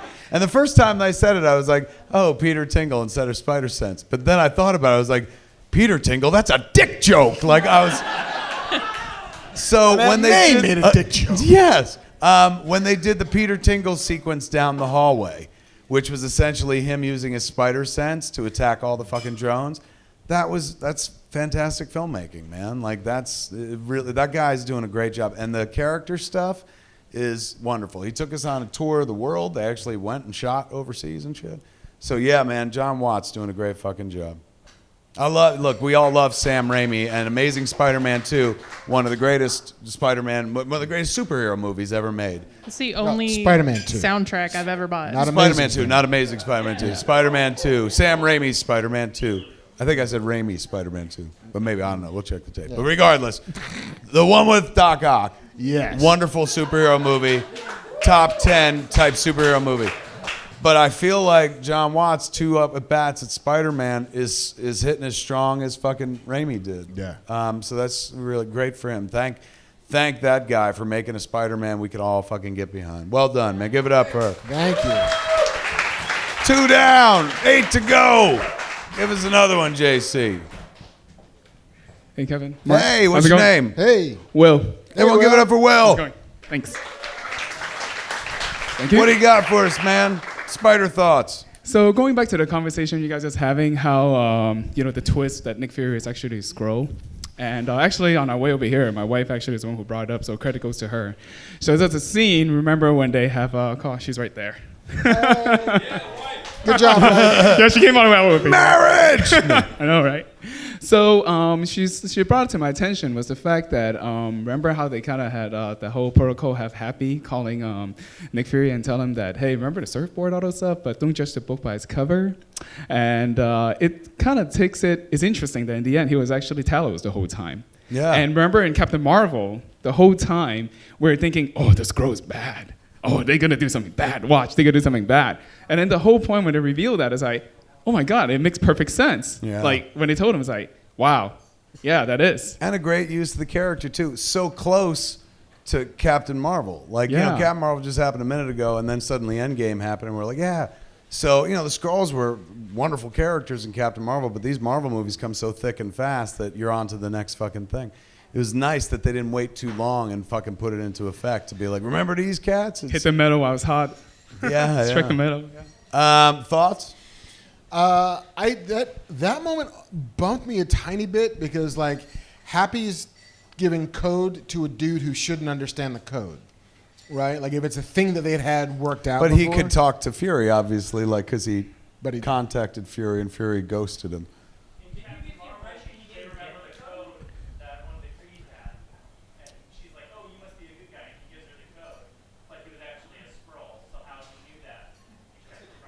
Yeah, it's a little waffly in that moment where like ultimately it doesn't fucking matter because Nick Fury doesn't do anything in that moment that requires saving of anyone. And did you say they didn't get the code? I got the impression he didn't get that it was a code. He was really never followed through again. And he didn't follow through as if he didn't understand the code. Oh, so when Happy was like, you got the code, he was like, yeah, but he didn't really get the code. Yeah, Maria Hill goes up onto the Hold roof on, with hold a on. rocket launcher. You said you did get the code? Oh, he sent Maria Hill up with the rocket launcher and shit. Yeah. All And he right. said he was going to stay there, like in a building. He wanted to see how this whole thing goes down. when This he was is at why top we have building. these discussions, to figure this shit out. Yeah. I'll tell you one thing. You mentioned surfboard. When they said surfboard in the movie, I was like, holy fuck. The Herald of Galactus, you know, and shit. I was like, they're starting with the FF, the Super Fantastic Surfer, right? Four's coming. But instead, it was just, you know, fucking Sam Jackson on the beach with a surfboard. But yeah, for one brief second, I was like, oh my God, it's fucking It's all starting. happening. Yes. Excellent observation. Give it up for him, ladies and gentlemen. Thank you. Well done. Thanks, sir. Give it up for her, ladies and gentlemen. Well done. Yeah, nice job. 3 down, 7 to go. Give us another victim there, JC. So many people. What's your name, Captain? Brian. Brian. Brian. Everyone give it up for Brian. You got an arc reactor in your hoodie, man. You're in the right place. That's my Stark reactor. That's a Stark reactor. So two charming things in the movie. Like I obviously loved it, like everybody in this room. But the explanation of what happened post blip or post snap, and like the whole band coming out of nowhere, and like the best basketball team running into them.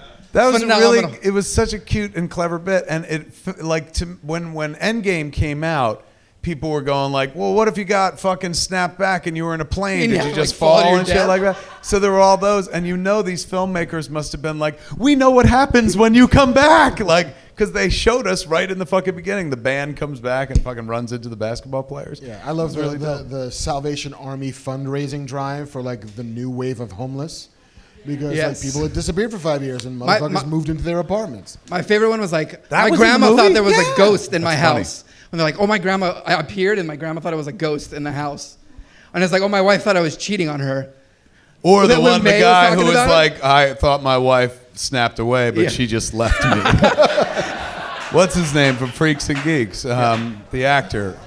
Martin Starr was really funny, and we also didn't mention JB Smoove. JB Smoove. He had the line that made me fucking laugh out loud. He goes, "What do you think's happening?" He goes, "As a man of science, witches." Just the fucking pause between science and witches really fucking made me laugh. As a man of science, witches. My other favorite moment when he actually like dialed in the Peter tingle, and Quentin Beck was an illusion, and like I hear the bang, and I thought he caught the fucking bullet.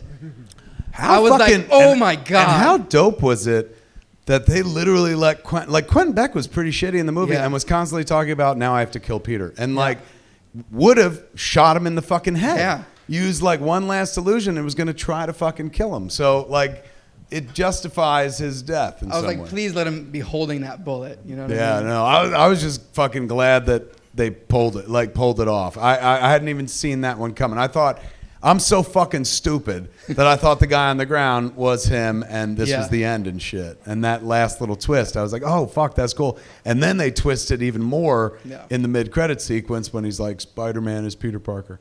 I'm telling you, man, top fucking 3 villain for me. That's pretty... You think he's gone? Twists and turns, and also even if he's dead, I do think he's dead. Okay. And even in death, he's still fucking with Peter Parker. And if they make 20 of these movies, you could circle back to Mysterio. Yeah. Even if he's dead, somebody else can bring all that fucking tech back. The dude who just fucking beat Billingsley, who pulls out Who the pulls chip. out the card. Well, that was the impression I got, was Billingsley's the guy who's Yeah. responsible for all that information being out there. So maybe he gets to come back as well, his character.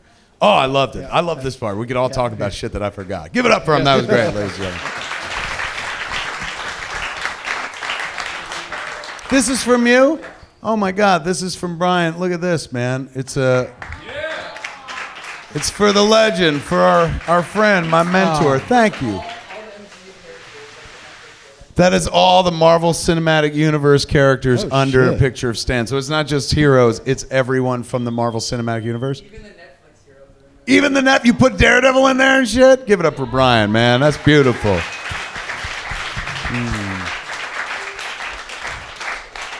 I'm gonna put that shit up in my house. All right, what else we got? Hey, man. Hey, man, what's your name? Chester. Chester, give it up for Chester, everybody. Thoughts on Spider-Man Far From Home? So everybody was talking about the action and everything, and I thought that the sequence they had with Happy and his aunt, like everybody seems to just pass over that. Like Peter's like, "What are y'all doing?" Like he's having that drama happen to him. The fact that you brought up him losing his uncle's suitcase. If you look at May, she's still in a, I don't know if I want to go through a relationship, but she don't know, she might still want to do the relationship. And it shows like progress. And from everything that I've ever seen, I don't think she's ever been in a relationship. So like this would be like a first for them to do that. Yeah. You know what I'm saying? So I thought that was kind of interesting. I thought it was cool, but I thought it was so like cold when she was like, romance. No, I think it's more You're of a a friend. summer fling. I think she said summer fling. Summer fling, and he's like, what? It's like, this is a long haul. I bought a ring. Yeah, I thought that was really cool. I thought just it's small, but it's something that you don't see. You know what I'm saying? I thought that was It really is cool, and it was nice. It was a nice runner with, like, they hinted at the trailer, in the trailer, like, hey, there might be a happy May kind of thing. And they played it well. And what was the misdirect in that scene where suddenly Peter was sitting down and talking to him? In the beginning, like, he's saying something. What is it? Yeah. About there's been enough lies, and then it reveals those two. Like the movie's got a great sense of humor, and their set pieces, their setups and payoffs are really well done. And so some strong writing. Somebody look up the writers' names. It really goes into more about Peter's life than Spider-Man. It did. It was definitely more a Peter Parker movie, which is something. Thank you for saying that, because I wanted to say something before that I forgot. It's proof positive that in the hands of like strong storytellers, you can take the titular character, Spider-Man, leave the spider behind, tell a story about the man, and people will still be interested. Like, imagine if they did that with Bruce Wayne. They've never been able to do that with Bruce Wayne. Maybe close with the Christopher Nolan stuff and whatnot, but still, Batman is the more interesting character. We like the way he looks, the way he fights, the way he's all fucking like, ugh. But imagine if they did a Batman movie, like, and maybe that's the one that they're working on with Robert Pattinson, where Bruce Wayne was as interesting as Peter Parker was in this movie, that I'd go on the adventure more with Bruce Wayne than just fucking like, get him in the suit. I want to see him be the Bat. Yeah, but you also have that being that the Spider-Man game was so good and it dealt more with Peter's life. It's like, okay, well, people like this. Yeah. We can do that in a movie. You know what I'm saying? So they already had something to base it off of. And I did see a couple of similarities from the game and the movie.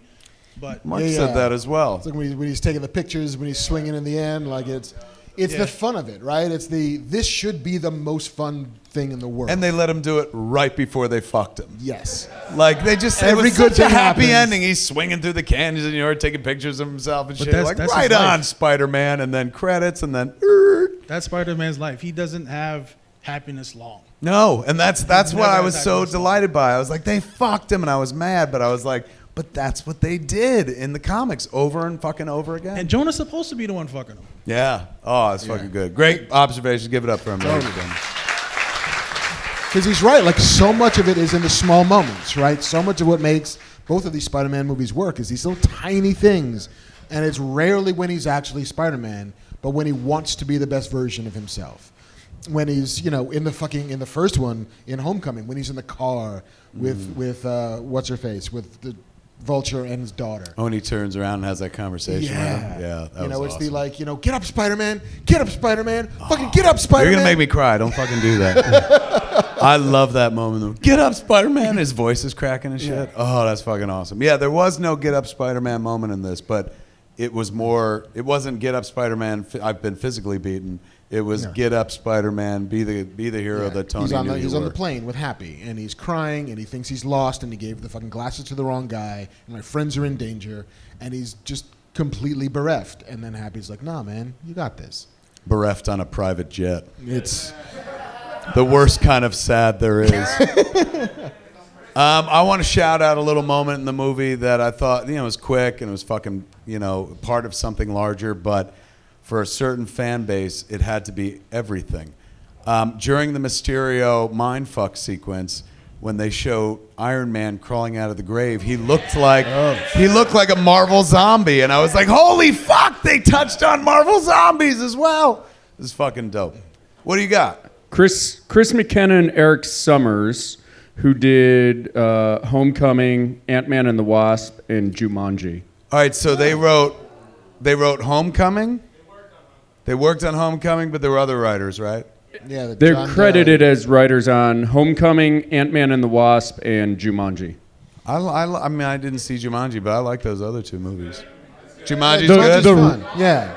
The Rock Jumanji, the new one. Yeah, the new one, yeah. I saw the old one. Charming. They did Community as well? The writers came from Community. That usually means you're a writer. As a writer on Lego Batman. On Lego Batman. I fucking love that, too. This is great, man. It's so crazy because for a long time in this business, you always saw the same fucking names right in the big movies over and over again. Literally the same fucking names. And, sometimes it was great, but, like, who wrote all the Spider-Mans? David Koepp or something like that? Yeah. Like, none against Koepp, was but, that like, guy. there was a minute where Koepp wrote fucking everything. Jurassic Park, the Spider-Man movies. And they delivered, so I'm not bitching about it. But at the same time, I love it when I look up and I'm like, who are these writers? Where'd they fucking come from? And then all of a sudden somebody's like, oh, they came from Community or some fucking sitcom. I'm like, what? Like, I love seeing new names up there and stuff. Yeah. Anyway, what's your name? Jim. Everyone give it up for Jim, man. Thoughts on Spider-Man, Jim? For me, I'm always a bit of an audiophile, so for me, the soundtrack actually hit pretty well. I thought they went a little bit like Guardians on trying to hit like some eclectic music and like make it a little bit like a high school kind of movie. Bless you. Yes, agreed. But for me, actually, them using Back in Black actually was a really big one for me. Just that being a big song for AC/DC, them emerging as a band again after their lead singer had died, and then this being a big song after Tony Stark. Oh, get out of here. I kind of So drew that parallel, at parallels a least bit for of me. I know a the lot of story of people the like band. that, so. That's really fucking cool. Well observed. I love those audio flashbacks. Like, it gets done really well in Star Trek Beyond. When, because in the first Star Trek movie, when young fucking James Kirk is stealing his dad's Stingray, he's playing the Beastie Boys, playing Sabotage on the radio. Yeah. And then in fucking Star Trek Beyond, 2 movies later, it's, we need some disruptive audio that can blow up the blobbity blue and fry up the skizbang. And he's like, I got just the thing. And he's like fucking at the helm of the starship and just Sabotage is playing. The sky is on fire. There's also that thing in, I want to say it's Terminator Salvation, maybe? When, because when you first meet... the movie with the big wheel in it? Yes. Is this the one that Mick G did? Yes. You remember anything about that movie? Here's what I remember. I remember that in Terminator 2, young John Connor's riding on his motorcycle listening to Guns N' Roses' You Will Be Mine. Yeah. And then in Salvation later on, he's riding on a motorcycle kind of by himself down the post-apocalyptic highway. He hijacks one of the Terminators that's like a motorcycle, and he's listening to that music. And he's I think, listening or to You something. Will He's Be playing Mine. that? Yeah. You just made me want to go watch that movie again, man. Well done. But that idea that like the music that you listen to as a young person becomes the soundtrack of your life going forward, and it means different things to you at different times.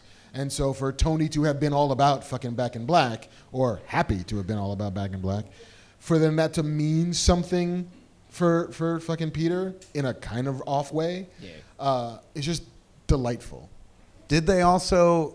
Was there another Ramones track at the end of the movie? Yeah. So just like Homecoming, there was another Ramones track, and that also lured me into this false sense of like safety, where I was like, oh, things are wrapping up, and they're going to wrap up all of these movies with a Ramones tune. That's very clever and stuff, and I wonder what the next one. Holy fuck! Nothing will ever be the same. A few minutes later. Even with the Whitney Houston, I mean, they were kind of trying to soothe you through it a little bit, but then they brought back the AC/DC, and you're like, oh, okay, and we're back to kind of what we're used to hearing a little bit. That's an expensive soundtrack, man. One of those expensive movie. Excellent observation. Give it up for him, ladies and gentlemen. Thanks, sir. Have 5 or 6. Who's keeping count? 6. So is this about to be 7? Here comes 7. What's your name? Good evening, gentlemen. My name is Krista. Krista, everyone give it up for Krista. Okay. So I hear you guys talk about everything you liked about the movie. What didn't you like? I hated that it ended. Like Especially the moment it did. I was like, wait! Sucked. What didn't I like about the movie? Now, disclaimer, I wasn't able to see the movie today. Oh, okay. I'm honestly trying to think if there was anything I didn't like about the movie. I would have wanted a little I wish I was in it. I wish you were in everything too. But other than that, I got no complaints about the movie. Honestly, I know some people are like, you're a fucking shill for Marvel. I wish. They don't pay me shit. But, well, I guess they will on Howard the Duck. Right. But up until then, they haven't paid me shit. But I just love these fucking movies, man. That's the only reason I'm way into it. Like I said, I wasn't able to see it, but I hear everything you guys loved about it. So what, like I said, what didn't you like? The other thing that I didn't like was I wanted Nick Fury to have a little bit more to do with an actual weight in the plot. Like he's very, like if you pull him out of it, like you kind of don't really need him. He propels. He's like, hey Peter, you got to go do this thing with this guy, and then after that, he's like Bosley in the movie. When I always want more out of fucking Nick Fury. That's a Charlie's Angels reference. Yeah. By the way, did you see the trailer? I did. What'd you think? Yeah? Like, it either needs to be like fucking the original, like McGee's Charlie's Angels. I love those two movies. Love them it's very like much. daffy and candy colored and super goofy. Human cartoon. Yeah, in a super fun way. So it either needs to be that kind of goofy, or the action needs to be like fucking John Wick. You need to be Atomic Blonde. You need to do something special. And from what I saw, like it's, oh no, these are all like Kristen Stewart and like tan girls kind of doing fighting. I can't tell any of them apart who's not Kristen Stewart. Like it's just. And that's why he didn't like Spider-Man. Yes. Well, I'm glad. Like I'll go to the movie. Like I'm here for Elizabeth Banks. I love like Pitch Perfect and Pitch Perfect like 2 specifically, but this trailer didn't do anything for me, and I don't know if it's the movie's fault or the trailer's fault. I just don't like anything with Kristen Stewart. I liked Kristen Stewart in this though, because I think she can be funny, and I don't think she ever gets a chance really to be funny, and she's very kind of serious actress. But on SNL, she's been funny. I interviewed her once in real life. She was funny and charming, so I liked what I saw in the trailer of her. I'm like, yeah, there's a fucking great use of her. Yeah. But anyway, back to Spider-Man. That was the only. That was it. The only thing that I just wanted a little bit more Nick Fury, a little more weight to that character. But yeah, I honestly can't think of a single fucking thing that I didn't like. You have a suggestion? If I was going to be picky, go ahead. The Peter-MJ relationship seems kind of half-baked and underdeveloped. Like most relationships. I wish you hadn't said that. Oh my God, what a great line. Number one, for those at home who can't hear, he said the Peter and MJ relationship seems a little half-baked, and then over here he said, like most relationships. And I hope it wasn't the guy who's like, my wife said something clever, because you're fucked. You're completely fucked. Okay. All right. Fair enough. that was my point in the alley. We were talking. I said, I felt like their relationship was like suddenly they're into each other in this movie. Where I said it that suddenly she's into him, and I felt like last time she was like I don't know. Well, no, I said, what did I say? I said I thought he was into her, and then Marc was like, no, he was in love with the Vulture's daughter, and I had fucking forgotten that MJ was just a buddy and shit. So then at that point, I'm like, oh, all right. Well, they both weren't like overly into one another, but now they are in this movie. And I just took like, well, we had time off, the blip, whatever the fuck. But I would agree with you that it was suddenly like, oh, I guess they're here in this part of the relationship where they're kind of, but they are in high school. They're in high school. And that's the other thing, you can like easily write it off to like, it's a high school movie, so it can be fast and awkward and weird and wonderful. I didn't bump into it so hardcore, but you're right. If you have to, what is it called? The hairs, split hairs. That would be something, because I did kind of say something earlier about like, were they deeply in love? It didn't But it bother me seems so like much. sometimes with romance, they just throw it in there for a female demographic. Sorry, how say I feel. again? Sometimes I feel like with romance, they put it in. Sorry. Sometimes I feel like with romance, they just throw it in there, just say, "Hey, let's appease the women." Yes. And that didn't feel like it in this case. Like, I didn't feel like they were like, just throw some fucking romance in there for the women. Because it's so I much did feel about- they're like, this felt honestly more like history, where they're like, Peter has to fall for MJ sooner or later. That's Right. comics history. And it felt like by the end, you're like, oh, we realize why they fucking moved that along, because Right. they're like, in the next movie, they're going to jeopardize that. You know? See, I was okay with it because you're in Peter's perspective. And your average high school boy has no fucking idea what women are thinking.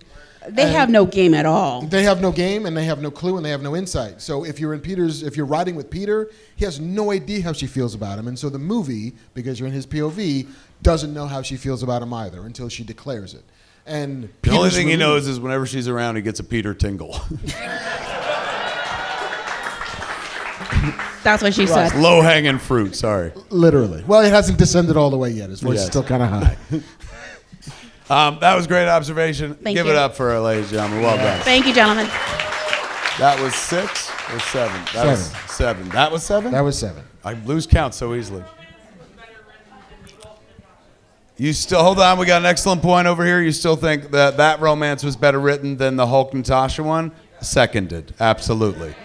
Yeah. Absolutely. And so people on the internet aren't like, they don't like the romance. I did like the romance. I thought it worked well. But like you, I was like, boy, that was fucking fast. That came out of nowhere. But to be fair, they're so fucking charming, you just go with it.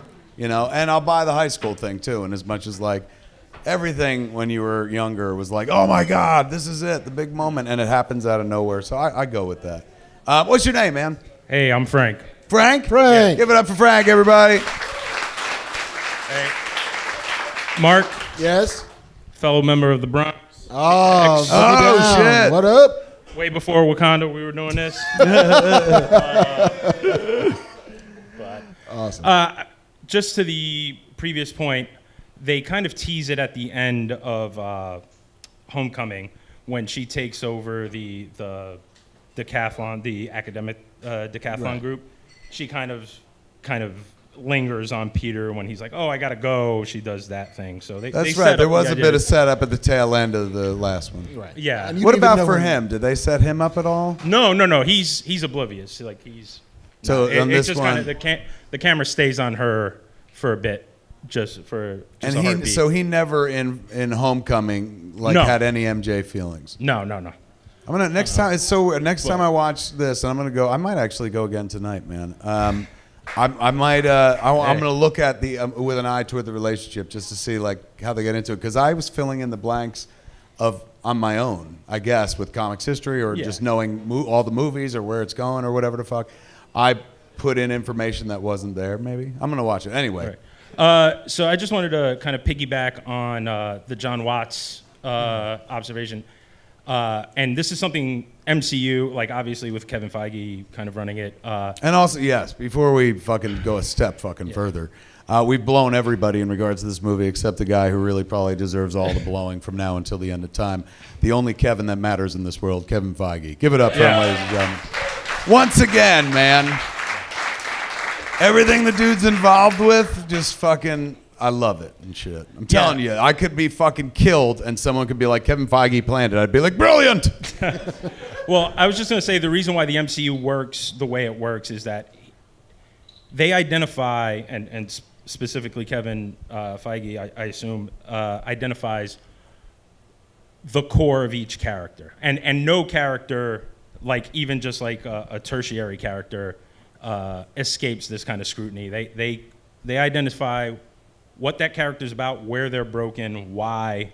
And I feel like John Watts in these 2 Spider-Man movies has done that better than any of the directors for any of the MCU movies. Excellent fucking poll. Great point. I Man. think like you understand why Mysterio is pissed with Stark, all of that, but like even just the callback to Iron Man 1 where the guy's like, Tony Stark built that in the cave, I'm not Tony Stark. Like every character gets that, and for something like Spider-Man, I mean, that's the heart of it. Spider-Man every Spider-Man story is about Peter Parker. It's not about the costume or anything like that. And it's about broken people and what they do to keep going. The magic also of what John Watts is doing with Spider-Man is that unlike every other MCU director, he never got to tell an origin story. Yes. Like literally, he understands the character so much that he conveys the character without telling us how that character got to be that character. And that's to a certain degree because the Peter Parker story, much like the fucking Bruce Wayne story, might as well be Old Testament at this point. We don't really need to know, again, oh, fuck, Uncle died, spider bite, I got powers. Great power comes great responsibility. We know. We don't need it anymore. Spider-Man in 30 Seconds by Marc Bernard, ladies and gentlemen. You know, like we don't need Batmans anymore. We don't need Clark Kents anymore. Like we know that shit. And so he gets to come into it and just tell us a story about this kid who's a high school kid who doesn't fit in and his body's doing some weird shit and there's a girl that he likes and her dad hates him. Like it just gets to be a teenage movie that also happens to have Spider-Man in it. And that's what makes it tick. Like, and understanding that Peter Parker was always that character, was always that high school kid full of insecurities and full of self-doubt and full of, you know, the gathered array of problems that descend on a 16-year-old kid. He just can also fucking swing. Yeah. Oh. I was like, that would be a weird, dark twist for the next one. They're like, Peter's uncovered, so he's like, fuck it, I'm just going to start swinging. Yes. Peter enters the world of adult trading. Yeah. The Tingler. the Peter Tingle, hard at work. You guys brought up Batman just previously, how they weren't doing that in the movies, except for the Bale, kind of. But that's what Tom King has been doing on Batman. Doing more Bruce Wayne than Batman? In the comics, this whole run that they cut short. I don't know why they did that, but whatever. DC's going to DC. Sorry. DC's going to DC. Yeah, man, did Tom King write the story about Ace the Bat Hound? He did. That's such a fucking beautiful piece of work. Like, absolutely fucking fantastic. And he's doing a lot of Batman stories that are more Bruce than Batman. Yeah. I mean, he's a compelling character. Like, I get it. Believe me, nobody loves Batman more than me, and that's in the name of the show. But at the same time, it's like the guy who decides to put on the suit, like, that guy's a wreck. Like, let's jump inside of his head. In a world where they're making a fucking series about Alfred the Butler, man, where they can make Alfred sexy at this point, where, you know, you're like, fuck, I'd fuck Alfred. And they're doing it without a cape and a mask. Like, they can fucking tell a Bruce Wayne story, I think. An adult Bruce Wayne. I know they've done that on Gotham for a couple seasons, young Bruce Wayne. But to tell an adult Bruce Wayne story, you know, that's equal. And I'm not saying leave Batman out, but 50-50. In the movies, it's generally like 50-50 Batman and 50%, you know, fucking the villains. The villains are always more interesting. But who's more interesting than the guy that's like, the only way I could deal with trauma is to fucking do this. Like, this is the only thing that helps, and this is how I sleep at night, but I don't sleep at night because I just go around beating up fucking muggers because I never want the same shit happen to me as a kid happen to anybody else. Like, I'd read about that guy alone right there without him fucking punching the scarecrow. Although I do like that, don't get me wrong. I love violence in comics because I'm so nonviolent in real life and shit and such a total wuss I would never get into a fight. But I laugh nervously during movies. My wife hates it. Like, it's not nervous laughter, but she says it's nervous laughter. When anyone gets fucking punched, kicked out of nowhere. Fucking, I'm like, ha! Like it's fucking. It just fucking really does it for me and shit. So that part of the character I love. A guy who's just like, my parents are dead, and then he beats the shit out of everybody because he's mad about it. Shit. That was a great point. Give it up for him, man. Great observations. 2 more to go, ladies and gentlemen. JC's. I do love badass Alfred the Butler. That trailer looks fucking good. It's on Epix, Yeah. Alfred. And like that was another show where, you know, I was like, Alfred, really? But fuck, it looks really good. Would you like 1 lump or 2? Hey man, what's your name? Hi, Carlos. What is it? Carlos. Carlos? Yes, sir. Everyone give it up for Carlos. Excellent shirt. Well, I loved it. I loved that. That was great. I wanted to kind of touch on the same point a little bit, but more that Spider-Man has always been about identity. And though all of the films and all of the comic books touch on that, and all of the superheroes really have an identity crisis. No one has that crisis more than Peter Parker. And in this film, they really do touch on that. The whole struggle with identity, and they give him his identity only to take it away in the mid-credit scene or put it out in the world. So I thought that was really interesting. It is really nice, man. You're absolutely right. It's a great point. Just when you're like, right on, man, he knows who the fuck he is. Now they're like, nope, you don't know shit. Yeah, and they do go out of their way at least 4 or 5 times during the movie to talk about how important his secret identity is to him. To talk about, you got to put the mask on before you go shake those hands and give those autographs. That's I true. I need a different suit. I can't be fucking Spider-Man in Europe. Then they'll know my family. Then that can't happen. Like It's a good point. Yeah, he was very protective of the very identity. super protective, so that when you get to the mid-credit scene, you're loaded, you're amped for this is the most important thing in the world to him, is keeping the people he loves safe, and if he gets found out, they're in danger, and then he gets found out. Right, because as a filmmaker, film lover and a filmmaker, I think that character arc is the most important thing, and that's exactly what they do with Tom Holland's Peter Parker is, here's your identity, I'm taking it away again, here it is again. And just that play is really, really interesting for this character arc to me. And where do you think it goes next? What do you think they do in the next one? Like cat's out of the bag. Ultimate Spider-Man. So wait, what? Oh, that's what I thought. I was like, holy shit, if Peter's exposed, that means the road to Miles begins, maybe? Well, I think also they could Sinister expand. Six? Yeah. Oh, so all the villains are like, we know Peter Parker is Spider-Man. Well, I mean, Vulture knew that already, right? Well, I think they could also expand on... What is it? Scroll Sleeper cells.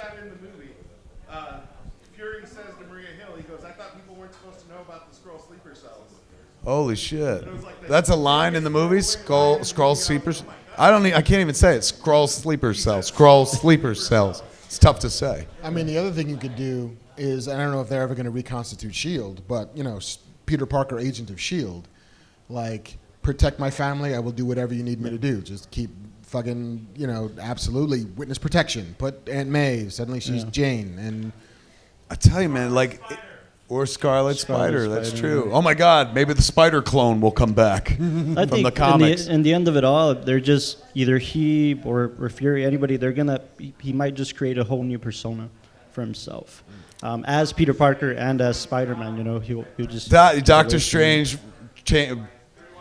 He better not, man. Like, I like the fact that they put stakes into the world. You know what I'm saying? Like we've seen a bunch of movies now where Peter Parker's secret identity is Spider-Man and shit, and they gave us 2 in this new iteration, but now they're like, look, what we like to do is show you something you've never seen that you didn't know that you desperately wanted. Another thing is Tony Stark didn't care, and that was Peter's role model. You know, his identity was revealed. He didn't care. It was exposed. You could do a thing where, like, Doctor Strange...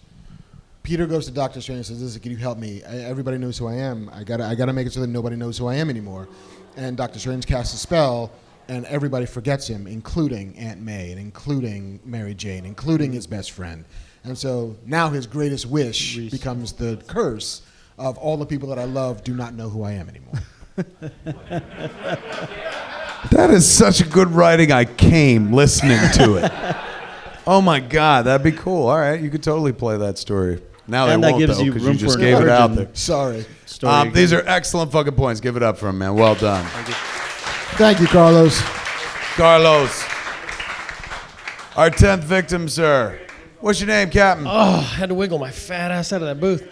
Hi, I'm Nicholas. Everyone give it up for Nicholas. Nicholas! Guys. Nicholas, you're going to take us home. What are your observations on Spider-Man Far From Home? Absolutely love the movie. The end of it hit me in the nuts like Flash Thompson got hit. I was like, holy shit. Yeah, we didn't really talk about him, man. Once He was again, fantastic in Flash this movie. has been a He was reliable fucking funny hilarious in man. this. Yeah. Okay, so... And also a bittersweet ending when his like fucking butler shows up for him. Yeah, not and his he's like, parents. mother's not here? Yeah. Yeah, it was...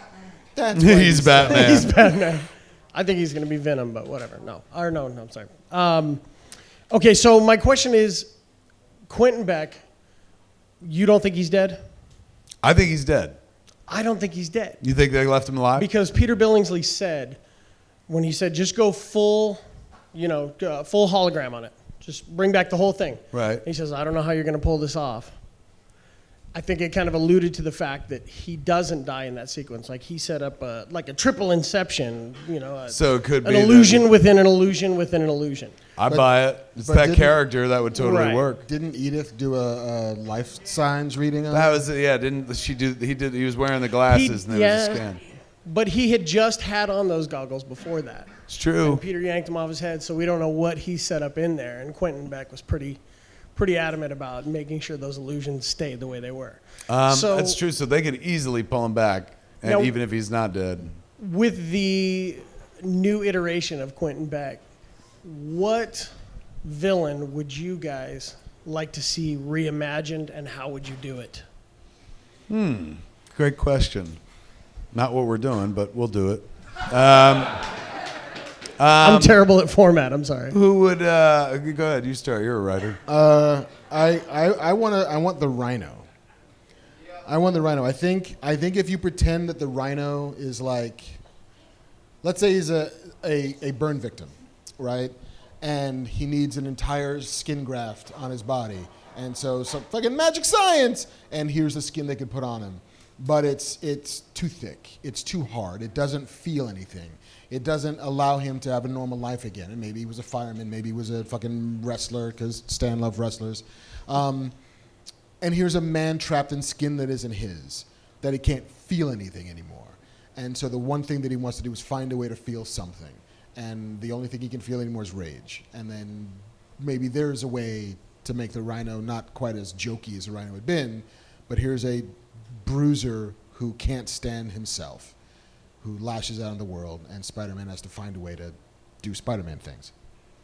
That was good. Craven the Hunter as a serial killer. Absolutely. Craven as a serial killer, where I've killed fucking look at all these animals, but man is the greatest game, and so Man he's is a the most dangerous serial game. killer that Spider-Man has to pull down. That's it's not just I'm a big game hunter looking for the trophy of Spider-Man, Right. although that could be part of it. But he's just in it for the kill. just in it for the fucking kills, and you show his just like.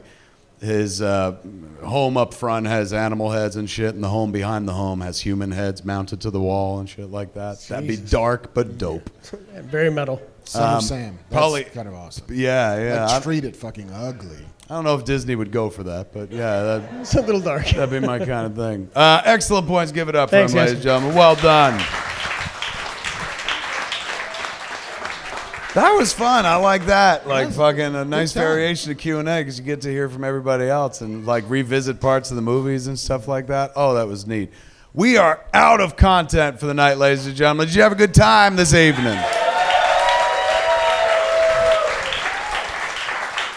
Don't forget, we're doing this July 23rd. Tickets are already on sale. Nate did these wonderful prints for the show. So find Nate and you buy a print signed by me, Marc, and Nate himself. And Nate's got pins as well, the Fat Man Beyond pins. Grab them if you want those. San Diego Comic-Con is in a couple weeks. We won't gather until after that. Right. So I'll be putting up on my Twitter feed, Instagram feed, anywhere you can find me. I'm sure Marc will be doing the same there and whatnot. If you haven't seen Spider-Man Far From Home, what the fuck are you doing? Go out and see it right now. If you can, go see it in ScreenX, because we all did, and we fucking loved it, man. Thanks to the good folks at ScreenX for free tickets. Paul Kim, Brett Deacon. And that is Fat Man Beyond for this week. Oh, shit, I forgot something. We can't do the show without the guy to my left. Give it up for Mr. Marc Bernardin. Thank you. That is Fat Man Beyond for this week. I'm Kevin Smith. I'm Marc Bernardin. Tune in next week. Same fat time, same fat channel. Smodcast.com or YouTube.com/Kevin Smith. for the good of all Cree. Good night, ladies and gentlemen.